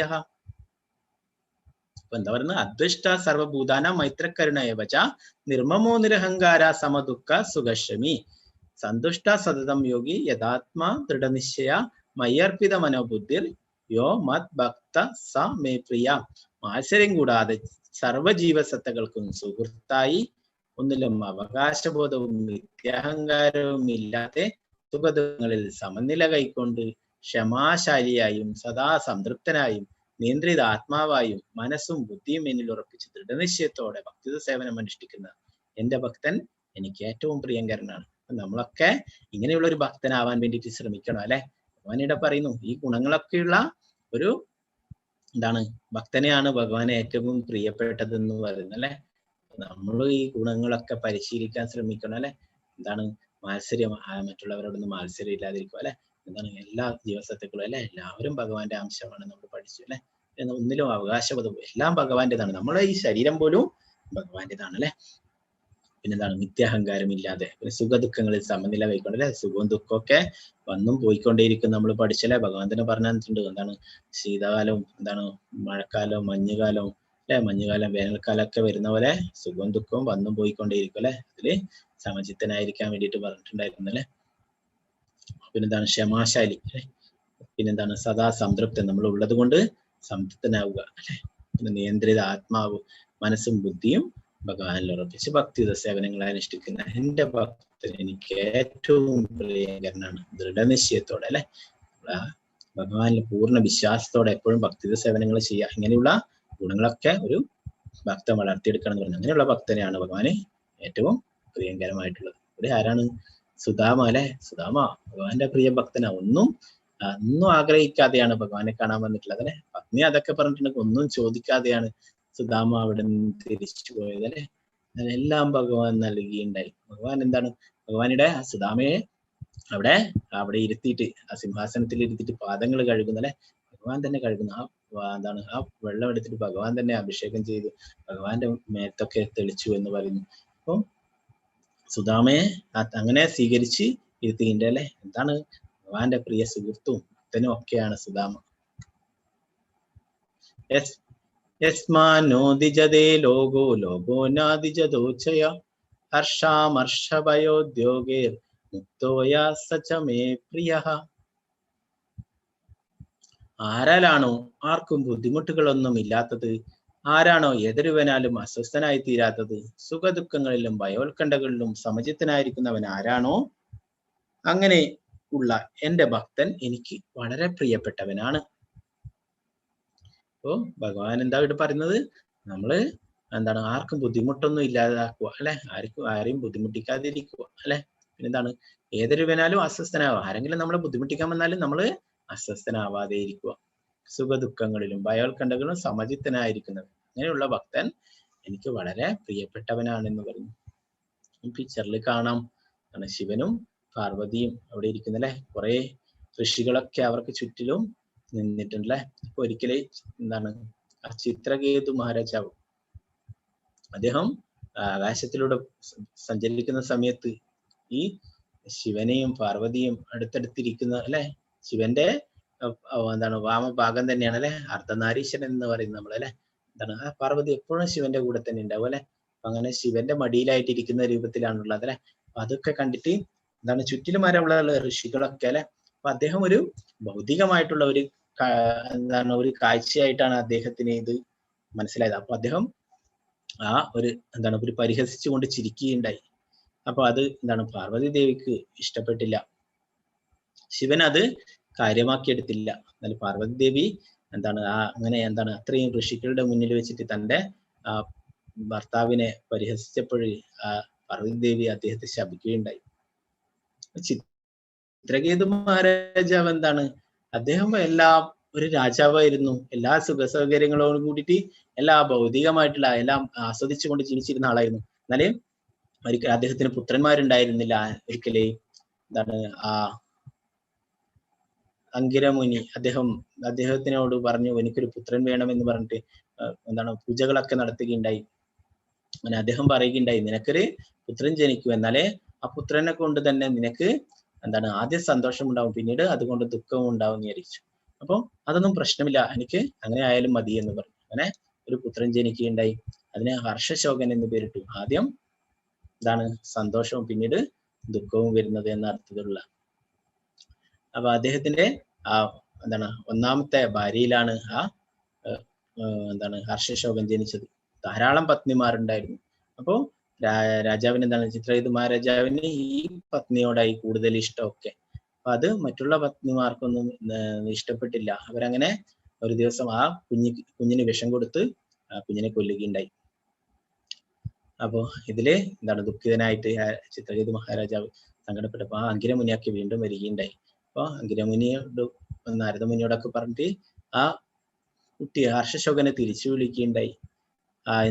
അവനെ തിരിച്ചു വിളിച്ചപ്പോൾ ആ കുട്ടി പറയുകയുണ്ടായി, നിങ്ങൾ ഏതച്ഛൻ എന്നാ പറയുന്നത്, നിങ്ങൾ ഏത് ജന്മത്തിലെ അച്ഛനാണെന്ന് ആ ചിത്രകേതു മഹാരാജാവിനെ ചോദിക്കുകയുണ്ടായി അല്ലെ. അപ്പൊ അതിൽ നിന്ന് നമുക്ക് മനസ്സിലാക്കാം നമുക്ക് എത്രയോ ജന്മങ്ങൾ ഉണ്ടായിട്ടുണ്ട് എന്നല്ലേ. ഈ ജന്മത്തിലെ അച്ഛനും അമ്മയെ ആണ് നമ്മൾ കാണുന്നത് അല്ലെ. എത്രയോ ജന്മങ്ങൾ ഉണ്ടായി. അപ്പൊ അങ്ങനെ ചോദിക്കുകയുണ്ടായി. അപ്പൊ ചിത്രകേതു മഹാരാജാവിനൊന്നും പറയാനുണ്ടായിരുന്നില്ല.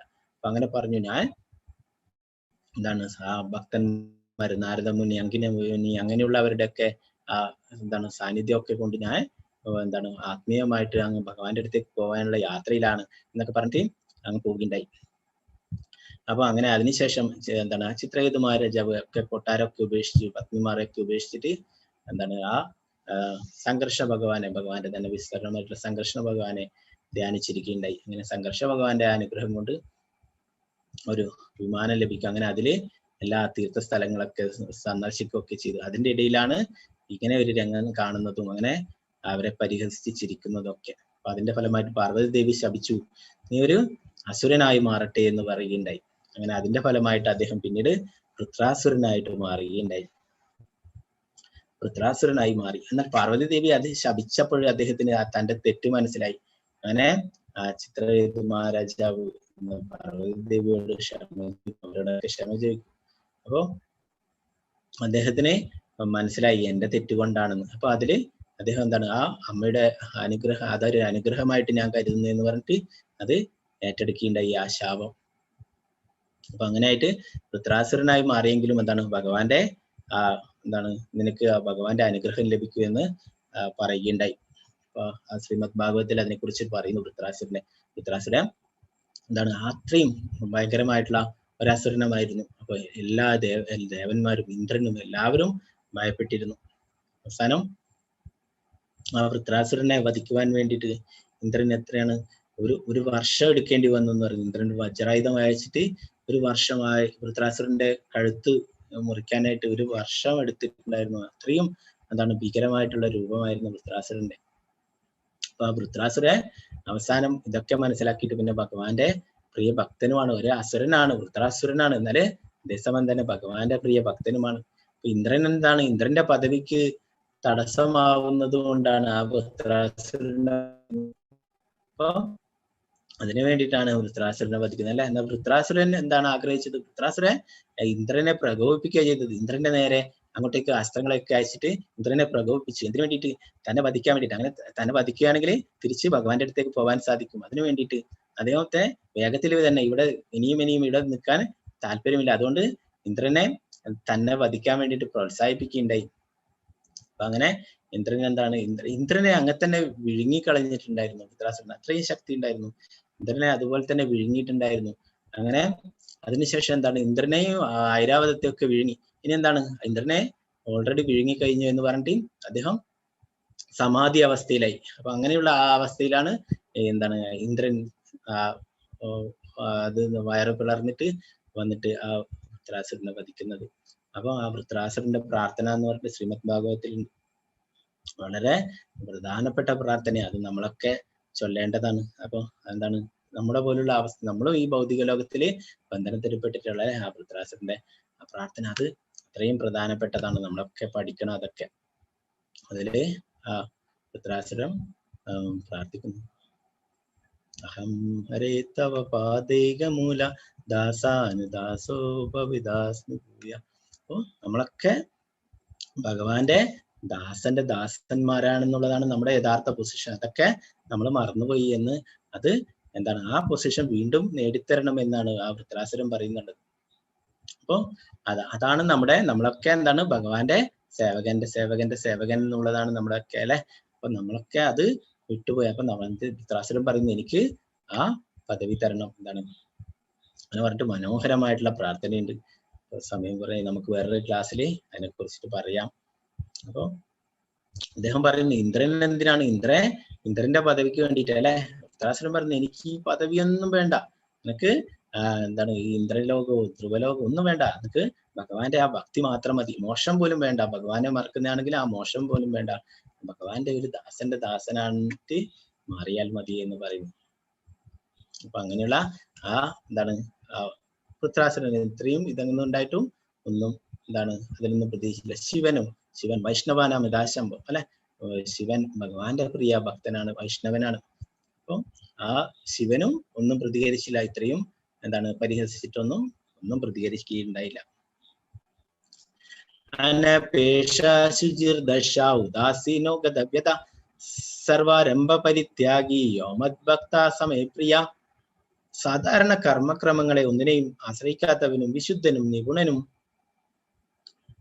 ഉത്കണ്ഠ വ്യത എന്നിവയില്ലാത്തവനും ഫലമുദ്ദേശിച്ച് പ്രവർത്തിക്കാത്തവനുമായ എന്റെ ഭക്തൻ എനിക്ക് ഏറ്റവും പ്രിയപ്പെട്ടതാണെന്ന് പറഞ്ഞു.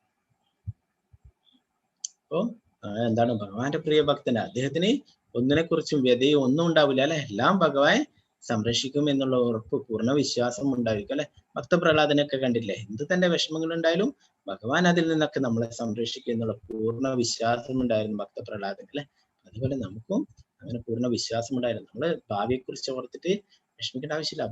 നമ്മളെ ഭാവിയെ കുറിച്ച് ഭഗവാൻ അറിയാം, നമ്മുടെയൊക്കെ ഹൃദയത്തിൽ പരമാത്മാവായിട്ട് ഭഗവാൻ ഉണ്ടല്ലേ, നമ്മളെക്കാളും നന്നായിട്ട് ഭഗവാനെ അറിയാം നമ്മുടെ കാര്യങ്ങളൊക്കെ. പ്രഭുപാദര് എന്താണ് എല്ലാം ഭഗവാന് സമർപ്പിച്ചുകൊണ്ട് പ്രവർത്തിച്ചില്ല. പ്രഭുപാദര് ഒന്നിലും എന്താണ് അത്ര എന്തെല്ലാം വിഷമങ്ങൾ ഉണ്ടായി, എന്നാലും പ്രഭുപാദര് ഒരിക്കലും എന്താണ് പതറിപ്പോയിട്ടില്ല. എപ്പോഴും എല്ലാം ഭഗവാന് സമർപ്പിച്ചുകൊണ്ടിട്ടാണ് പ്രവർത്തിച്ചിരുന്നത്, ഭഗവാനിൽ പൂർണ്ണ വിശ്വാസത്തോടെ. യോന ഹൃഷ്യതി ന ദേഷ്ടിന ശോചിതാന കാംക്ഷിതി ശുഭാശുഭ പരിത്യാഗി ഭക്തിമാന്യ സമേ പ്രിയ. സന്തോഷിക്കുകയോ ദേഷിക്കുകയോ ദുഃഖിക്കുകയോ ആഗ്രഹിക്കുകയോ ചെയ്യാത്തവനും ശുഭങ്ങളെയും അശുഭങ്ങളെയും ത്യജിച്ചവനുമായ ഭക്തൻ എനിക്ക് അത്യന്തം പ്രിയനാണ്. ഇവിടെ ഭക്തപ്രഹ്ലാദനെ തന്നെ വീണ്ടും കാണിക്കുന്നത് അല്ലെ, എന്താണ് എന്തെന്ത് വിഷമങ്ങൾ ഉണ്ടായിട്ടും എന്താണ് ആ ഭഗവാന്റെ തിരുനാമം ജപിക്കുന്നത് വിടാൻ തയ്യാറായില്ല അല്ലെ. ഇവിടെ എന്താ ചെയ്യുന്ന, ആ മതയാനെ ചവിട്ടിയിട്ട് കൊല്ലാൻ ശ്രമിക്കുന്ന അല്ലെ, ചാട്ടവാറും കുന്തമൊക്കെ കൊണ്ട് വെട്ടാൻ വരുന്നത്, എപ്പോഴും എന്താ ചെയ്യുന്നത്, ഭഗവാന്റെ തിരുനാമം ജപിക്കുന്നു അല്ലെ. ഭഗവാന്റെ തിരുനാമം അതാണ് എല്ലാ അപകടങ്ങളിൽ നിന്നും ഭക്തപ്രഹ്ലാദനെ സംരക്ഷിച്ചുള്ളത്. സമശത്രു ച മിത്രേ ച തഥാ മാനാപമാനയോ ശീതോഷ്ണാസുഖ ദുഃഖേഷു സമസംഗ വിവർജിത തുല്യ നിന്ദാസ്തുതിർമൗനി സന്തുഷ്ടോ യേന കേനചിത് അനികേതസ്ഥിരമതിർ ഭക്തിന്മാൻമേ പ്രിയോ നരഃ. ശത്രുക്കളിലും മിത്രങ്ങളിലും സമഭാവനയോടെ മാനാപമാനങ്ങൾ, ശീതോഷ്ണങ്ങൾ, സുഖദുഃഖങ്ങൾ, ആദരവും അനാദരവും, യശസ് ദുഷ്കീർത്തി എന്നീ ദ്വന്ദ്ങ്ങളെ ഒരേ വിധം കൈക്കൊണ്ട് അസത്സംഗത്തിൽ നിന്ന് എല്ലായ്പ്പോഴും മുക്തനും മൗനിയും ജ്ഞാനത്തിൽ ഉറച്ചവനും സദാ സംതൃപ്തനായി ഗാർഹിക ബോധം ഉപേക്ഷിച്ച് ഭക്തി സേവനത്തിൽ ഏർപ്പെട്ടിരിക്കുന്ന ഭക്തൻ എനിക്ക് എത്രയും പ്രിയപ്പെട്ടവനാണെന്ന് പറയുന്നു. അപ്പൊ എല്ലാം ഈ ദ്വന്ദ്ങ്ങളിൽ നിന്നൊക്കെ അല്ലെ, സുഖം ദുഃഖം മാനം അപമാനം അങ്ങനെയുള്ള എല്ലാറ്റിൽ നിന്നും എന്താണ് മോചിതനായിക്കൊണ്ട് അല്ലെ, അസത്സംഗത്തിൽ നിന്ന് മുക്തനായിട്ട്. അസത്സംഗം അല്ലെ, നമ്മളൊക്കെ അതാണ് ഒഴിവാക്കേണ്ടത്. നമ്മള് ഭക്തിക്ക് തടസ്സമായിട്ടുള്ള എന്തൊക്കെയുണ്ടോ അതൊക്കെ നമ്മൾ വിടണം.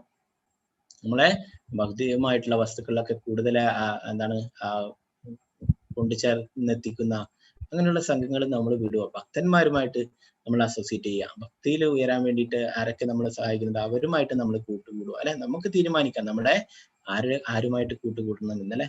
നമ്മൾ അസത്സംഘങ്ങളെ വിടുക അല്ലെ. അങ്ങനെയാകുമ്പോൾ നമുക്ക് ഭക്തിയിൽ ഉയരാൻ പറ്റും. അപ്പോ എന്താണ് ഗാർഹിക ബോധം ഉപേക്ഷിക്കുന്നല്ല, വീടൊക്കെ ഉപേക്ഷിച്ചിട്ട് പോകലല്ല ഇവിടെ ഭഗവാൻ പറഞ്ഞത്. ഗാർഹിക ബോധം, ഗൃഹസ്ഥ ആശ്രമിയുണ്ട്, ഗൃഹസ്ഥ ആശ്രമിയായിട്ട് ജീവിക്കാം, എല്ലാം ഭഗവാനെ മുൻനിർത്തിക്കൊണ്ട്, എല്ലാം ഭഗവാനെ സമർപ്പിച്ചുകൊണ്ട്. ഗൃഹമേദിയുണ്ട്, ഇത് എന്റെ വീട്, എന്റെ സ്വത്ത്, എന്റെ ഭാര്യ, എല്ലാം എന്റെ എന്ന് വിചാരിച്ചിട്ടാക്കുന്ന അതാണ് ഗൃഹമേദി. മറ്റേത് ഗൃഹസ്ഥ ആശ്രമി എന്താണ് ഗൃഹ ആശ്രമമായിട്ട് നടത്തുന്നത് എന്താണ് എല്ലാം ചെയ്യും, എല്ലാ പ്രവൃത്തികളും ചെയ്യുക, അതിന്റെ കൂടെ ഭഗവാനെ ഓർക്കുക, എല്ലാം ഭഗവാനെ സമർപ്പിച്ചു കൊണ്ടിട്ടൊക്കെ ചെയ്യുക അല്ലെ. അങ്ങനെ ഇരിക്കുന്ന സേവനത്തിൽ ഏർപ്പെട്ടിരിക്കുന്ന ഭക്തൻ എനിക്ക് എത്രയും പ്രിയപ്പെട്ടതാണെന്ന് ഭഗവാനോട് പറയുന്നു. ഇവിടെ ഈ പിക്ചറിൽ കാണാം നിങ്ങൾക്ക് ദുർവാസ മുനിയല്ലേ അംബരീഷ് മഹാരാജാവ് ആ ഏകാദശി വ്രതം നിങ്ങൾക്കൊക്കെ അറിയുന്നതായിരിക്കില്ല, എന്നാലും ഞാൻ അറിയാത്തവർക്ക് വേണ്ടി ചുരുക്കിയിട്ട് പറയാം. എന്താണ് അംബരീഷ് മഹാരാജാവ് ഭഗവാന്റെ പ്രിയ ഭക്തൻ, എല്ലാവിധ ഭക്തിത സേവനങ്ങളും ചെയ്തിരുന്നതായിരുന്നു. അപ്പൊ അദ്ദേഹം ഏകാദശി എടുക്കുന്നത് എന്തിനാണ്? ആ രാജ്യത്തിലെ പ്രജകൾക്കും എല്ലാവർക്കും എന്താണ് ക്ഷേമം ഐശ്വര്യം ഒക്കെ കിട്ടാൻ വേണ്ടിയിട്ടായിരുന്നു എടുത്തിരുന്നത്.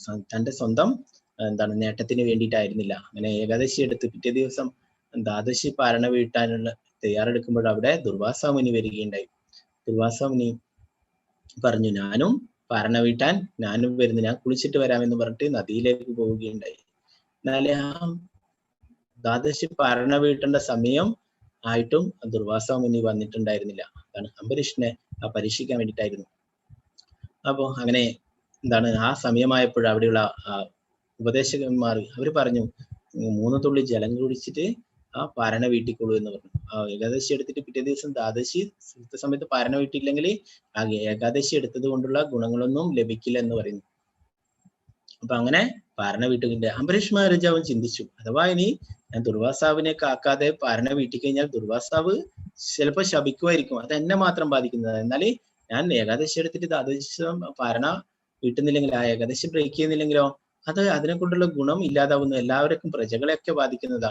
അപ്പൊ ഇനി എന്നെ അഥവാ ശപിക്കുന്നുണ്ട് അത് എനിക്ക് പേഴ്സണലായിട്ട് വരുന്നതാണല്ലേ. അങ്ങനെ വിചാരിച്ചിട്ട് ആ 3 തുള്ളി ജലം കുടിച്ചിട്ട് പാരണ വീട്ടുകയുണ്ടായി. അപ്പൊ ആ ദുർവാസം എനിക്ക് അവിടെ നദിയിൽ വെച്ച് തന്നെ അറിയാൻ സാധിക്കുകയുണ്ടായി.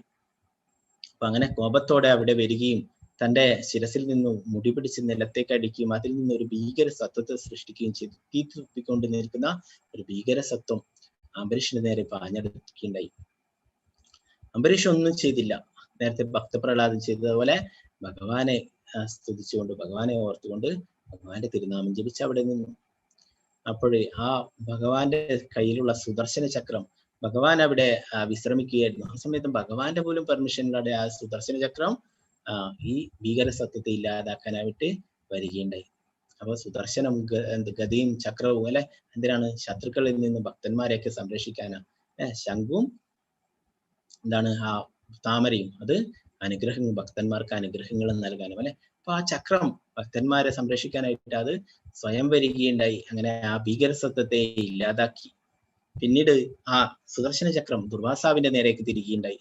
ദുർവാസാവ് ആ സുദർശന ചക്രത്തെ പേടിച്ചിട്ട് അത് ദുർവാസാവിനെ തന്നെ പിന്തുടർന്നു. അതങ്ങനെ ദുർവാസാവ് ബ്രഹ്മാവിന്റെ അടുത്തേക്ക് പോവുകയുണ്ടായി.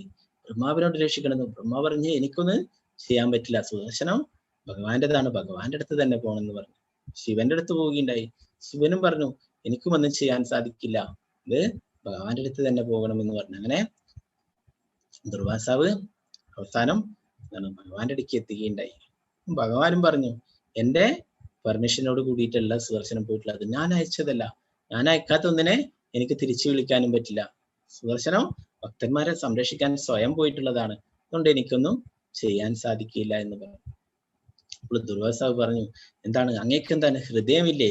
അങ്ങയുടെ ഹൃദയം എന്താണ് കല്ലാണോ? അങ്ങൊരു ഹൃദയമില്ലാത്ത ആളെ പോലെ പെരുമാറുന്നു എന്നൊക്കെ പറഞ്ഞു. അപ്പോൾ ഭഗവാൻ പറഞ്ഞു, എനിക്കില്ല, എന്റെ ഹൃദയം ഭക്തന്മാരുടെ കയ്യിലാണ്, എന്റെ ഹൃദയം അംബരീഷിന്റെ കയ്യിലാണ്. നീ അംബരീഷിന്റെ പാദത്തിൽ പോയിട്ട് മാപ്പ് പറയൂ, അപരാധം ചെയ്തിട്ടുള്ള ആ ഭക്തന്റെ പാദത്തിൽ പോയിട്ട് മാപ്പ് പറയുക എന്ന് പറയുകയുണ്ടായി. അങ്ങനെ ദുർവാസ അവസാനം എന്താണ് ആ അംബരീഷിന്റെ പാദത്തിൽ വീണിട്ട് മാപ്പ് പറയുകയുണ്ടായി. അപ്പൊ ഇതിനിടയിൽ 1 വർഷമായി ബ്രഹ്മലോകത്ത് പോയി, ശിവന്റെ അടുത്ത് പോയി, കൈലാസത്തിൽ പോയി അല്ലെ, ഭഗവാന്റെ അടുത്ത് പോയി, ഒക്കെ തിരിച്ചു വരുമ്പോഴേക്ക് 1 വർഷം കഴിഞ്ഞിരുന്നു. അപ്പോഴും ഈ അംബരീഷ് മഹാരാജാവ് 3 തുള്ളി ജലം കുടിച്ചിട്ട് ആ ദുർവാസാവിനെ വെയിറ്റ് ചെയ്തിട്ട് അവിടെ നിൽക്കുകയായിരുന്നു. അങ്ങനെ ദുർവാസാവ് വന്നിട്ട് ആ അംബരീഷിന്റെ പാദങ്ങളിൽ വീണ് മാപ്പ് പറഞ്ഞു. എന്താണ് അംബരീഷും ആ ദുർവാസാവ് മഹാമുനിയാലെ അദ്ദേഹത്തെ പിടിച്ചെഴുന്നേൽപ്പിച്ചു, അങ്ങനെ ചെയ്യെന്നൊക്കെ പറഞ്ഞു. പിന്നെ ആ സുദർശന ചക്രത്തിനോട് പ്രാർത്ഥിക്കുകയുണ്ടായി തിരിച്ചു പോവാനായിട്ട്. എന്താണ് ഈ തൽക്കാലം ഈ ദുർവാസാവിനെ ശിക്ഷിക്കരുത് എന്ന് പറഞ്ഞിട്ട് പ്രാർത്ഥിക്കുകയൊക്കെ ഉണ്ടായി. അതിന്റെ ഫലമായിട്ട് സുദർശനം തിരിച്ചു പോവുകയും ചെയ്തു ഭഗവാന്റെ അടുത്തേക്ക് തന്നെ. അപ്പൊ അങ്ങനെ എന്താണ് ഭഗവാന്റെ പ്രിയ ഭക്തനാണ് അംബരീഷ് മഹാരാജാവ്. അംബരീഷ് മഹാരാജാവ് തന്റെ എല്ലാ ഇന്ദ്രിയങ്ങളും ഭഗവാന്റെ സേവനത്തിൽ ഉൾപ്പെടുത്തിയിരുന്നു. എല്ലാം ഭഗവാന്റെ സേവനത്തിനായിട്ട്, എല്ലാം തന്റെ ആഗ്രഹങ്ങളൊക്കെ ഭഗവാന്റെ സേവനം ചെയ്യുന്നതിനുള്ള ആഗ്രഹങ്ങളാക്കി മാറ്റിയിരുന്നു. അതിനെക്കുറിച്ച് ശ്രീമദ് ഭാഗവതത്തിൽ വളരെ മനോഹരമായിട്ട് വർണ്ണിച്ചിരിക്കുന്നു. ഏതു ധർമ്മ്യാമൃതമിതം യഥോക്തം പര്യുപാസതേ ശ്രദ്ധദാനാമത്പരമായ ഭക്താസ്തേ ദൈവമേ പ്രിയ. നാശരഹിതമായ ഈ ഭക്തിയുടെ സേവന മാർഗം പിന്തുടർന്ന് എന്നെ പരമലക്ഷ്യമാക്കിക്കൊണ്ട് പൂർണ്ണ വിശ്വാസത്തോടെ പൂർണ്ണമായും എന്നിൽ മുഴുകുന്നവർ എനിക്ക് ഏറ്റവും പ്രിയപ്പെട്ടവരാണെന്ന് പറഞ്ഞു. അപ്പോ ഈ ഭക്തിയുടെ സേവന മാർഗം ഒരിക്കലും നശിക്കില്ല അല്ലെ. ഭഗവാനോട് പറഞ്ഞു നാശരഹിതമാണ് ഈ ഭക്തിയുടെ സേവനം. ഭൗതികമായിട്ട് നമ്മൾ എന്തൊക്കെ നേടുന്നോ എന്തൊക്കെ അതൊക്കെ എന്താണ് ഇവിടെ നശിക്കുന്നതാണ്. എന്നാൽ ഈ ഭക്തിയുടെ സേവന മാർഗം ഒരിക്കലും നശിക്കില്ല അല്ലെ. അത് നമ്മുടെ ആത്മാവിന്റെ കൂടെ വരുന്നത്. നമ്മൾ എന്തൊക്കെ ഭക്തിയുടെ സേവനങ്ങൾ ചെയ്തിട്ടുണ്ടോ അത് ആത്മാവിന്റെ കൂടെ വരുന്നതാണ് അല്ലെ. അപ്പൊ അങ്ങനെ എന്നെ പരമലക്ഷ്യമായിക്കൊണ്ട് വിശ്വാസത്തോടു കൂടി പൂർണ്ണമായും എന്നിൽ മുട്ടുന്നവർ എനിക്ക് ഏറ്റവും പ്രിയപ്പെട്ടവരാണെന്ന് പറയുന്നു. ഇവിടെ കാണാൻ പിക്ചറിൽ ഭഗവാന്റെ പ്രിയ ഭക്തനായിട്ടുള്ള സൂർദാസ്. സൂർദാസിന് കണ്ണു കാണില്ലായിരുന്നു. കുട്ടിയായിരിക്കുമ്പോൾ തന്നെ കണ്ണു കാണില്ലായിരുന്നു. അപ്പോൾ അദ്ദേഹത്തിന്റെ സഹോദരങ്ങളൊക്കെ ഉണ്ടായിരുന്നു. അപ്പൊ വിശേഷ ദിവസങ്ങളിലൊക്കെ വസ്ത്രങ്ങളൊക്കെ മേടിക്കുമ്പോൾ മറ്റു കുട്ടികൾക്കൊക്കെ മേടിക്കുമ്പോൾ സൂർദാസിന് വാങ്ങിച്ചിരുന്നില്ല. അദ്ദേഹത്തിന്റെ പിതാവ് പറയും, അമ്മയോട് പറയുന്നത് സൂർദാസ് കേൾക്കുകയുണ്ടായി. സൂറ് എന്താണ്, സൂർ എന്ന് പറഞ്ഞാൽ തന്നെ അന്ധൻ എന്നാണ്. അപ്പൊ ആ സൂർദാസിന് കണ്ണു കാണില്ല, അതുകൊണ്ട് ഓന് പുതിയ വസ്ത്രമൊന്നും വാങ്ങിക്കണ്ട, മറ്റുള്ളവർക്കൊക്കെ വാങ്ങിക്കാം എന്ന് പറയുകയുണ്ടായി. ഇതൊക്കെ സൂർദാസ് എപ്പോഴും കേട്ടുകൊണ്ടേയിരുന്നു. എപ്പോഴും അതിലൂടെ സങ്കീർത്തനമൊക്കെ ചെയ്തിട്ട് ഭക്തന്മാർ പോകുന്നത് എപ്പോഴും ശ്രദ്ധിക്കുമായിരുന്നു. അതിന്റെ കൂടെ സങ്കീർത്തനമൊക്കെ ചെയ്യും. അങ്ങനെ ഒരു ദിവസം വീട് വിട്ടിട്ട് ആ സങ്കീർത്തനത്തിന്റെ കൂടെ അവരുടെ കൂടെ പിന്നാലെ പോവുകയുണ്ടായി. എന്നാൽ അവരും വഴിയിൽ വിശ്രമിക്കുമ്പോൾ ഈ അന്ധനായ ഇദ്ദേഹം നമുക്കൊരു ഭാരമാവുമല്ലോ എന്ന് വെച്ചിട്ട് അവര് ആ സൂർദാസ് അവിടെ ഉറങ്ങിക്കിടക്കുന്ന സമയത്ത് അവിടെ വിട്ട് അവരും പോകും. അങ്ങനെ സൂർദാസ് ഒറ്റക്ക് ഭഗവാനെ തേടി വൃന്ദാവനത്തിലെത്തും. ഭഗവാന്റെ കീർത്തനങ്ങൾ, അനേകം കീർത്തനങ്ങൾ എപ്പോഴും പാടിക്കൊണ്ടേയിരുന്നു. അദ്ദേഹം അമ്പലങ്ങളിലൊക്കെ പോകും ഭഗവാനെ കാണാനായിട്ട്. അപ്പൊ അവര് ചോദിക്കും, പൂജാരിമാരൊക്കെ, നിങ്ങൾക്ക് കണ്ണ് കാണില്ലല്ലോ, നിങ്ങൾ എന്തിനാണ് അമ്പലത്തിൽ വരുന്നത്? അപ്പൊ സൂർദാസ് പറയും, എനിക്ക് കണ്ണ് കാണാൻ പറ്റില്ല, എന്നാലും ഭഗവാന് കണ്ണ് കാണാലോ, ഭഗവാൻ എന്നെ കാണാൻ പറ്റുമല്ലോ എന്ന് പറയും. ഭഗവാൻ ഓരോ ദിവസവും സൂർദാസിന് ദർശനം നൽകുമായിരുന്നു. ഭഗവാനെ ഏത് വസ്ത്രങ്ങളാണ് പിറ്റേ ദിവസം ധരിക്കുക എന്നുള്ളത് ആ ദർശനം സൂർദാസിന് നൽകുമായിരുന്നു. സൂർദാസ് പിറ്റേ ദിവസം പറയും, ഭഗവാൻ ഇന്ന് നീല വസ്ത്രം അണിഞ്ഞിട്ടുള്ളത്, മഞ്ഞ വസ്ത്രം അണിഞ്ഞിട്ടുള്ളത് എന്നൊക്കെ പറയുമായിരുന്നു. അപ്പൊ അങ്ങനെ ഭഗവാന്റെ പ്രിയ ഭക്തനായിരുന്നു. അങ്ങനെ ഒരിക്കലും ഭഗവാൻ ആ സൂർദാസിന് ദർശനം നൽകിയിട്ടുണ്ടായി. അപ്പോ എന്താണ്, ആ കണ്ണിന് കാഴ്ച നൽകുകയുണ്ടായി. അങ്ങനെ സൂർദാസ് ഭഗവാനെ കാണുകയുണ്ടായി. സൂർദാസ് ഉടനെ തന്നെ പറഞ്ഞു, എനിക്ക് ഭഗവാനെ കണ്ട ഈ കണ്ണുകൊണ്ട് ഇനി ഭൗതികമായിട്ടുള്ള യാതൊരു വസ്തുക്കളും കാണണ്ട, എന്റെ കാഴ്ച തിരിച്ചെടുത്തോളൂ എന്ന് പറയുകയുണ്ടായി. അപ്പോ സൂർദാസ് അങ്ങനെ ഭഗവാനെ കെട്ടിപ്പിടിക്കാനായിട്ട് അടുത്തേക്ക് പോവുകയുണ്ടായി. അന്നേരം ഭഗവാൻ അതിൽ നിന്ന് ഓടി മറയുകയുണ്ടായി. അപ്പൊ സൂർദാസ് പറഞ്ഞു, ഇതാണ്, നീ വലിയ ശക്തിമാനാണ്, നീ ഗോവർദ്ധന പർവ്വതത്തൊക്കെ ഉയർത്തിയിട്ടുണ്ട്, നീ എന്താണ് അങ്ങനെ ധാരാളം അസുരന്മാരെയൊക്കെ വധിച്ചിട്ടുണ്ട്, നീ അത്രയും ശക്തനായിട്ടുള്ള ആളാണ്, നിനക്ക് ഈ പാവം വൃദ്ധനെ നിനക്ക് തള്ളി മാറ്റിയിട്ട് പോവാൻ സാധിക്കും. എന്നാൽ എന്റെ ഹൃദയത്തിൽ ഞാൻ ആ ഭക്തിയാകുന്ന പാശം കൊണ്ട് നിന്നെ ബന്ധിച്ചിരിക്കുന്നു, അത് നിനക്കൊരിക്കലും പൊട്ടിച്ച് പോവാൻ സാധിക്കില്ല എന്ന് പറഞ്ഞു. അപ്പോൾ ഭഗവാൻ വീണ്ടും വന്നിട്ട് ആ സൂർദാസിനെ കെട്ടിപ്പിടിക്കുകയുണ്ടായി. നമുക്കും ഭഗവാനെ ലഭിക്കും. എങ്ങനെയാണ്? നമ്മള് ഭക്തിയാകുന്ന പാശം കയറുകൊണ്ട് നമ്മുടെ ഹൃദയത്തിലും ഭഗവാനെ ബന്ധിക്കുകയാണെങ്കിൽ എപ്പോഴും ഭഗവാൻ നമ്മുടെ കൂടെ ഉണ്ടാകും അല്ലെ. ഇത് വൃന്ദാവനത്തിലുള്ള ആ എന്താണ് രാധാരമൺ വിഗ്രഹം അവിടെ വൃന്ദാവനത്തിലുണ്ട്. അത് എന്താണ് നമ്മൾ ഇന്നലെ പറഞ്ഞില്ലേ, അതുപോലെ തന്നെ ഒരു ലീലയാണ്. നമുക്ക് നാളത്തെ ക്ലാസ്സിൽ അതിനെ പറ്റിയിട്ട് പറയാം, ഇന്ന് കുറെ സമയമായി പോയി. നാളെ ഏകാദശിയാണ്, പാശാങ്കുശ ഏകാദശി എന്ന് പറയും. അപ്പൊ ഏകാദശി ദേവിയാണ്, ഭഗവാന്റെ ഉള്ളിൽ നിന്ന് തന്നെ വന്നിട്ടുള്ളതാണ് ഏകാദശി ദേവി. ആ ഒരു എന്താണ് പാപപുരുഷൻ എല്ലാ ജനങ്ങളെയും സൃഷ്ടിക്കുന്നത് കണ്ടിട്ട് ആ ദേവിക്ക് തന്നെ എന്താണ് ആ ദേഹത്തൊന്നിട്ട് ഭഗവാന്റെ ഉള്ളിൽ നിന്ന് വന്നിട്ടുള്ളതായിരുന്നു. അപ്പൊ അങ്ങനെ പാപപുരുഷനോട് ശിക്ഷിക്കരുത് എന്ന് പറയുകയുണ്ടായി. അപ്പൊ പാപപുരുഷൻ ചോദിച്ചു, ഞാൻ എവിടെ പോയി ഒളിക്കുമെന്ന്. അങ്ങനെ അപ്പൊ പറഞ്ഞു, ഏകാദശി ദിവസം നീ ധാന്യങ്ങളിൽ പോയി ഒളിച്ചുകൊള്ളൂ എന്ന് പറയുകയുണ്ടായി. അപ്പൊ അന്നേ ദിവസം ധാന്യങ്ങളിൽ പാപപുരുഷൻ വസിക്കുന്നു എന്ന് പറയുന്നു. അതുകൊണ്ട് ധാന്യങ്ങൾ കഴിക്കരുത് എന്ന് പറഞ്ഞു. നമുക്ക് എന്താണ് പഴങ്ങളും അങ്ങനെയുള്ള കാര്യങ്ങളൊക്കെ കഴിക്കാം, പിന്നെ ധാന്യങ്ങൾ കഴിക്കരുത്, പിന്നെ കിഴങ്ങ് വർഗങ്ങളൊക്കെ കഴിക്കാം. അപ്പൊ എന്താണ് അത് സൂര്യാസ്തമയം മുതലാണ് തുടങ്ങുക. നാളെ സൂര്യോദയം മുതൽ മറ്റന്നാള് എന്താണ് സൂര്യോദയം വരെ 6:15 അങ്ങനെയൊക്കെ ആവുമ്പോൾ തുടങ്ങും. പിന്നെ പിറ്റേ ദിവസം അത് 6:15 വരെയൊക്കെ ഉണ്ടാവും. പിന്നെ അതിനുശേഷം ദ്വാദശി ദിവസം നമുക്ക് പാരണ വീട്ടാം. ഇവിടെയൊക്കെ കേരളത്തിലൊക്കെ 10:15 വരെയൊക്കെ സമയം ഉണ്ടാവും. ഓരോരോ സ്ഥലങ്ങളിലും ഓരോ വ്യത്യാസം ഉണ്ടാവും. അത് സമയം നമുക്ക് കിട്ടുമെങ്കിൽ ആ ചാർട്ട് വാട്സപ്പിൽ ഷെയർ ചെയ്യാം. അപ്പൊ ഏകാദശി ഭഗവാന് അത്രയും പ്രിയപ്പെട്ടതാണ്. അതിന്റെ ഈ പാശാങ്കുശ ഏകാദശി എന്നാണ് നാളത്തെ ഏകാദശിയുടെ പേര്. അതിന്റെ പ്രാധാന്യത്തെ കുറിച്ചിട്ട് പറഞ്ഞിട്ടുണ്ട്. ശ്രീകൃഷ്ണ ഭഗവാൻ യുധിഷ്ഠിര മഹാരാജാവിന് പറഞ്ഞു കൊടുക്കുന്നുണ്ട് ഏകാദശിന്റെ മഹാത്മ്യത്തെ കുറിച്ചിട്ട്. ഈ ഏകാദശി നോക്കുന്ന ഒരുവന്റെ മാതൃപ്രീതൃ പത്നി പരമ്പരയിലുള്ള 10 പൂർവിക തലമുറകൾക്ക് മോക്ഷം ലഭിക്കുന്നു. അല്ലയോ രാജശ്രേഷ്ഠ, പാശാങ്കുശ ഏകാദശി അനുഷ്ഠിക്കുന്ന ഒരുവൻ ബാലനോ യുവാവോ വൃദ്ധനോ ആയിക്കൊള്ളട്ടെ, അവൻ എല്ലാ പാപത്തിൽ നിന്നും മോചിതരായി ഭഗവാന്റെ പരമപദം പ്രാപിക്കുന്നതായിരിക്കും. ഏകാദശി വ്രതം അനുഷ്ഠിക്കുന്ന ഒരാൾക്ക് കിട്ടുന്ന പുണ്യത്തിന്റെ 16-ൽ ഒരു അംശം പോലും 100 അശ്വമേധയാഗമോ രാജസൂയമോ ചെയ്താൽ പോലും ലഭിക്കില്ല. 100 അശ്വമേധോ രാജസൂയ യാഗമൊക്കെ ചെയ്യാൻ വേണ്ടി അതിലും എന്താണ് ഫലം ലഭിക്കുന്നതാണ് ഏകാദശി വ്രതം. ഭഗവാന് എളിയ പ്രണാമങ്ങൾ അർപ്പിക്കുന്നതിലൂടെ ഒരുവന് ദീർഘനാൾ കൊണ്ടുള്ള തപസ്സിലൂടെയും ഇന്ദ്രിയ നിയന്ത്രണങ്ങളിലൂടെയും ലഭിച്ച നേട്ടങ്ങൾ സ്വായത്തമാക്കാൻ സാധിക്കുന്നു. ഒരാൾ വളരെയധികം പാപങ്ങൾ ചെയ്തു കൂട്ടിയിട്ടുള്ള വ്യക്തിയാണെങ്കിലും പാപവിമോചകൻ ഭഗവാൻ ശ്രീഹരിയുടെ നാമം ജപിക്കുകയാണെങ്കിൽ നരകശിക്ഷയിൽ നിന്നും രക്ഷപ്പെടാൻ സാധിക്കുന്നു. അപ്പോ ഏകാദശി ഭഗവാന് അത്രയും പ്രിയപ്പെട്ടതാണ്. അപ്പൊ നമ്മള് ഭക്തിയിൽ വരാൻ വേണ്ടിയിട്ടൊക്കെ ഏകാദശി എടുക്കുന്നത് നല്ലതാണ്. അപ്പൊ പറ്റുന്നവരൊക്കെ എടുക്കുക. എന്താണ് വിഷമങ്ങളുള്ളവരൊന്നും എടുക്കണ്ട. എന്താണ് ചില ആൾക്ക് അസുഖങ്ങളൊക്കെ ഉള്ളവരൊന്നും എടുക്കണ്ട. പിന്നെന്താണ് മരുന്ന് കഴിക്കുന്നവരൊക്കെ മരുന്നൊക്കെ കഴിക്കാം. എന്താണ് ഏകാദശി നിന്ന് മരുന്നൊക്കെ എന്താണ് കഴിക്കാന്ന് പറഞ്ഞിട്ടുണ്ട്. അപ്പൊ ഇത്രയാണ് ഏകാദശിയെ കുറിച്ചുള്ളത്. അപ്പൊ ഭഗവാന് പ്രിയപ്പെട്ടതാണ് എല്ലാവരും. പിന്നെ നേരത്തെ പറഞ്ഞ പോലെ എന്താണ് ഭഗവാന് വേണ്ടിയിട്ട് പ്രവർത്തിക്കാൻ പറഞ്ഞിട്ടുണ്ട്. നിങ്ങൾക്കൊക്കെ എന്താണ് സ്വമനസാല നിങ്ങൾക്കൊക്കെ ഭഗവാന്റെ ക്ഷേത്രം നിർമ്മിക്കുന്നുണ്ട്. ശ്രീ രാധാ ഗോവിന്ദിന് വേണ്ടിയിട്ട് ഇസ്കോൺ ബാംഗ്ലൂർ അവിടെ ഉടുപ്പി ക്ഷേത്രത്തിന് അടുത്തായിട്ട് അവിടെ 1.5 ഏക്കറോളം സ്ഥലം ലഭിച്ചിട്ടുണ്ട് നമുക്ക്. അവിടെ അതിന്റെ ഭൂമി പൂജയൊക്കെ ഉണ്ടായിട്ടുണ്ടായിരുന്നു. അതിന്റെയൊക്കെ നിങ്ങൾക്ക് വെബ്സൈറ്റിൽ പോയാൽ അതിന്റെ വീഡിയോ ഒക്കെ കാണാൻ പറ്റും. ഭൂമി പൂജയൊക്കെ കഴിഞ്ഞിട്ടുണ്ടായിരുന്നു. അപ്പൊ അതിന്റെ ക്ഷേത്രത്തിന്റെ നിർമ്മാണമൊക്കെ തുടങ്ങുന്നുണ്ട്. അപ്പോൾ വളരെ മനോഹരമായിട്ടുള്ള സ്ഥലമാണ്. അവിടെ ടൗണിൽ തന്നെ ഒരു ഉയർന്നു നിൽക്കുന്ന സ്ഥലമാണ്. അപ്പൊ അതിനു വേണ്ടിയിട്ട് കുറെ സേവനങ്ങളുണ്ട്. നിങ്ങൾക്കൊക്കെ അതില് എന്താണ് പങ്കെടുക്കാം. ആ സേവനത്തിൽ ടെമ്പിൾ നിർമ്മിക്കുന്നതിനായിട്ട് ഡൊണേഷൻ നിങ്ങൾക്ക് നൽകാം. ഒരു ബ്രിക്ക് അതിന് 1500 രൂപ വരും. അതെന്താണ് നിങ്ങളെ ആരുടെയും പ്രിയപ്പെട്ടവരുടെ പേരിൽ, അച്ഛന്റെ പേരിൽ, അമ്മയുടെ പേരിൽ, അല്ലെ മക്കളുടെ പേരിലൊക്കെ ആയിട്ട് നിങ്ങൾക്ക് സമർപ്പിക്കാം ഭഗവാന് ക്ഷേത്രം നിർമ്മിക്കാൻ വേണ്ടിയിട്ട്.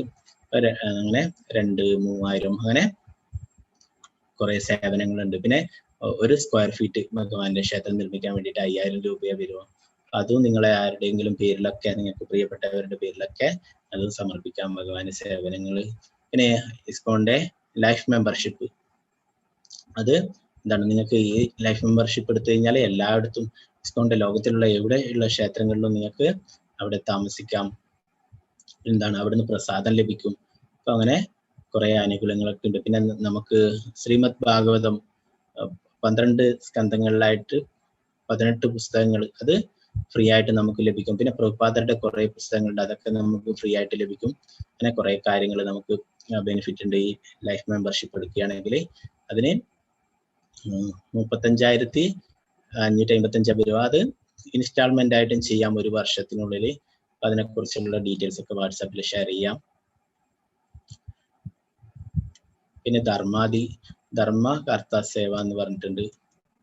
ഇതൊക്കെ കുറച്ച് 1,08,000 ഒക്കെ വരും. അപ്പൊ അങ്ങനെ കുറെ എന്താണ് സേവനങ്ങളുണ്ട്. അപ്പൊ നിങ്ങൾക്ക് പറ്റുന്ന രീതിയിൽ, ഓരോരോ ആൾക്കാരെ കൊണ്ട് പറ്റുന്ന രീതിയിൽ, ആരെയും നിർബന്ധിക്കുന്നില്ല. എല്ലാവരെ കൊണ്ടും ആരെ കൊണ്ടൊക്കെ പറ്റുമോ അതൊക്കെ ചെയ്യാം. നമ്മള് എന്താണ് ആരെയും അങ്ങനെ നിർബന്ധിക്കുന്നില്ല അല്ലെ. പിന്നെ എന്താണ് ഡെയിലി ഉള്ള സേവയുണ്ട്, നിത്യപൂജ, അതിന്റെ കുറെ സേവനങ്ങളുണ്ട്. അതിലൊക്കെ നിങ്ങൾക്ക് പങ്കെടുക്കാം. ഡെയിലി ഭഗവാന് എന്താണ് ഭോഗ് ഓഫർ ചെയ്യുന്ന നിവേദ്യങ്ങൾ സമർപ്പിക്കുന്നുണ്ട്, അതിൽ നിങ്ങൾക്ക് പങ്കെടുക്കാം. അങ്ങനെ കുറെ കാര്യങ്ങളുണ്ട്. അപ്പൊ ഇത് നമ്മൾ എന്താണ് നേരത്തെ പറഞ്ഞല്ലേ, നമ്മുടെ എന്താണ് സമ്പത്തിന്റെ ഒരു ചെറിയൊരു അംശം ഭഗവാന് സമർപ്പിക്കാണ്. നമ്മുടെ കർമ്മഫലങ്ങളിൽ നിന്നൊക്കെ നമുക്ക് മുക്തി നേടാൻ പറ്റുമെന്ന് പറഞ്ഞല്ലേ.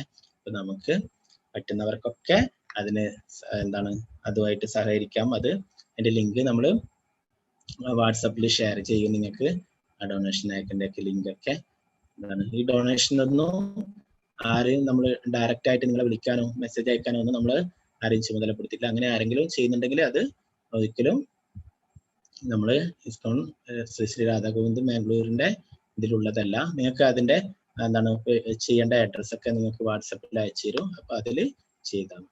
ഹരേ കൃഷ്ണ കൃഷ്ണ കൃഷ്ണ ഹരേ ഹരേ, ഹരേ രാമ രാമ രാമ ഹരേ ഹരേ.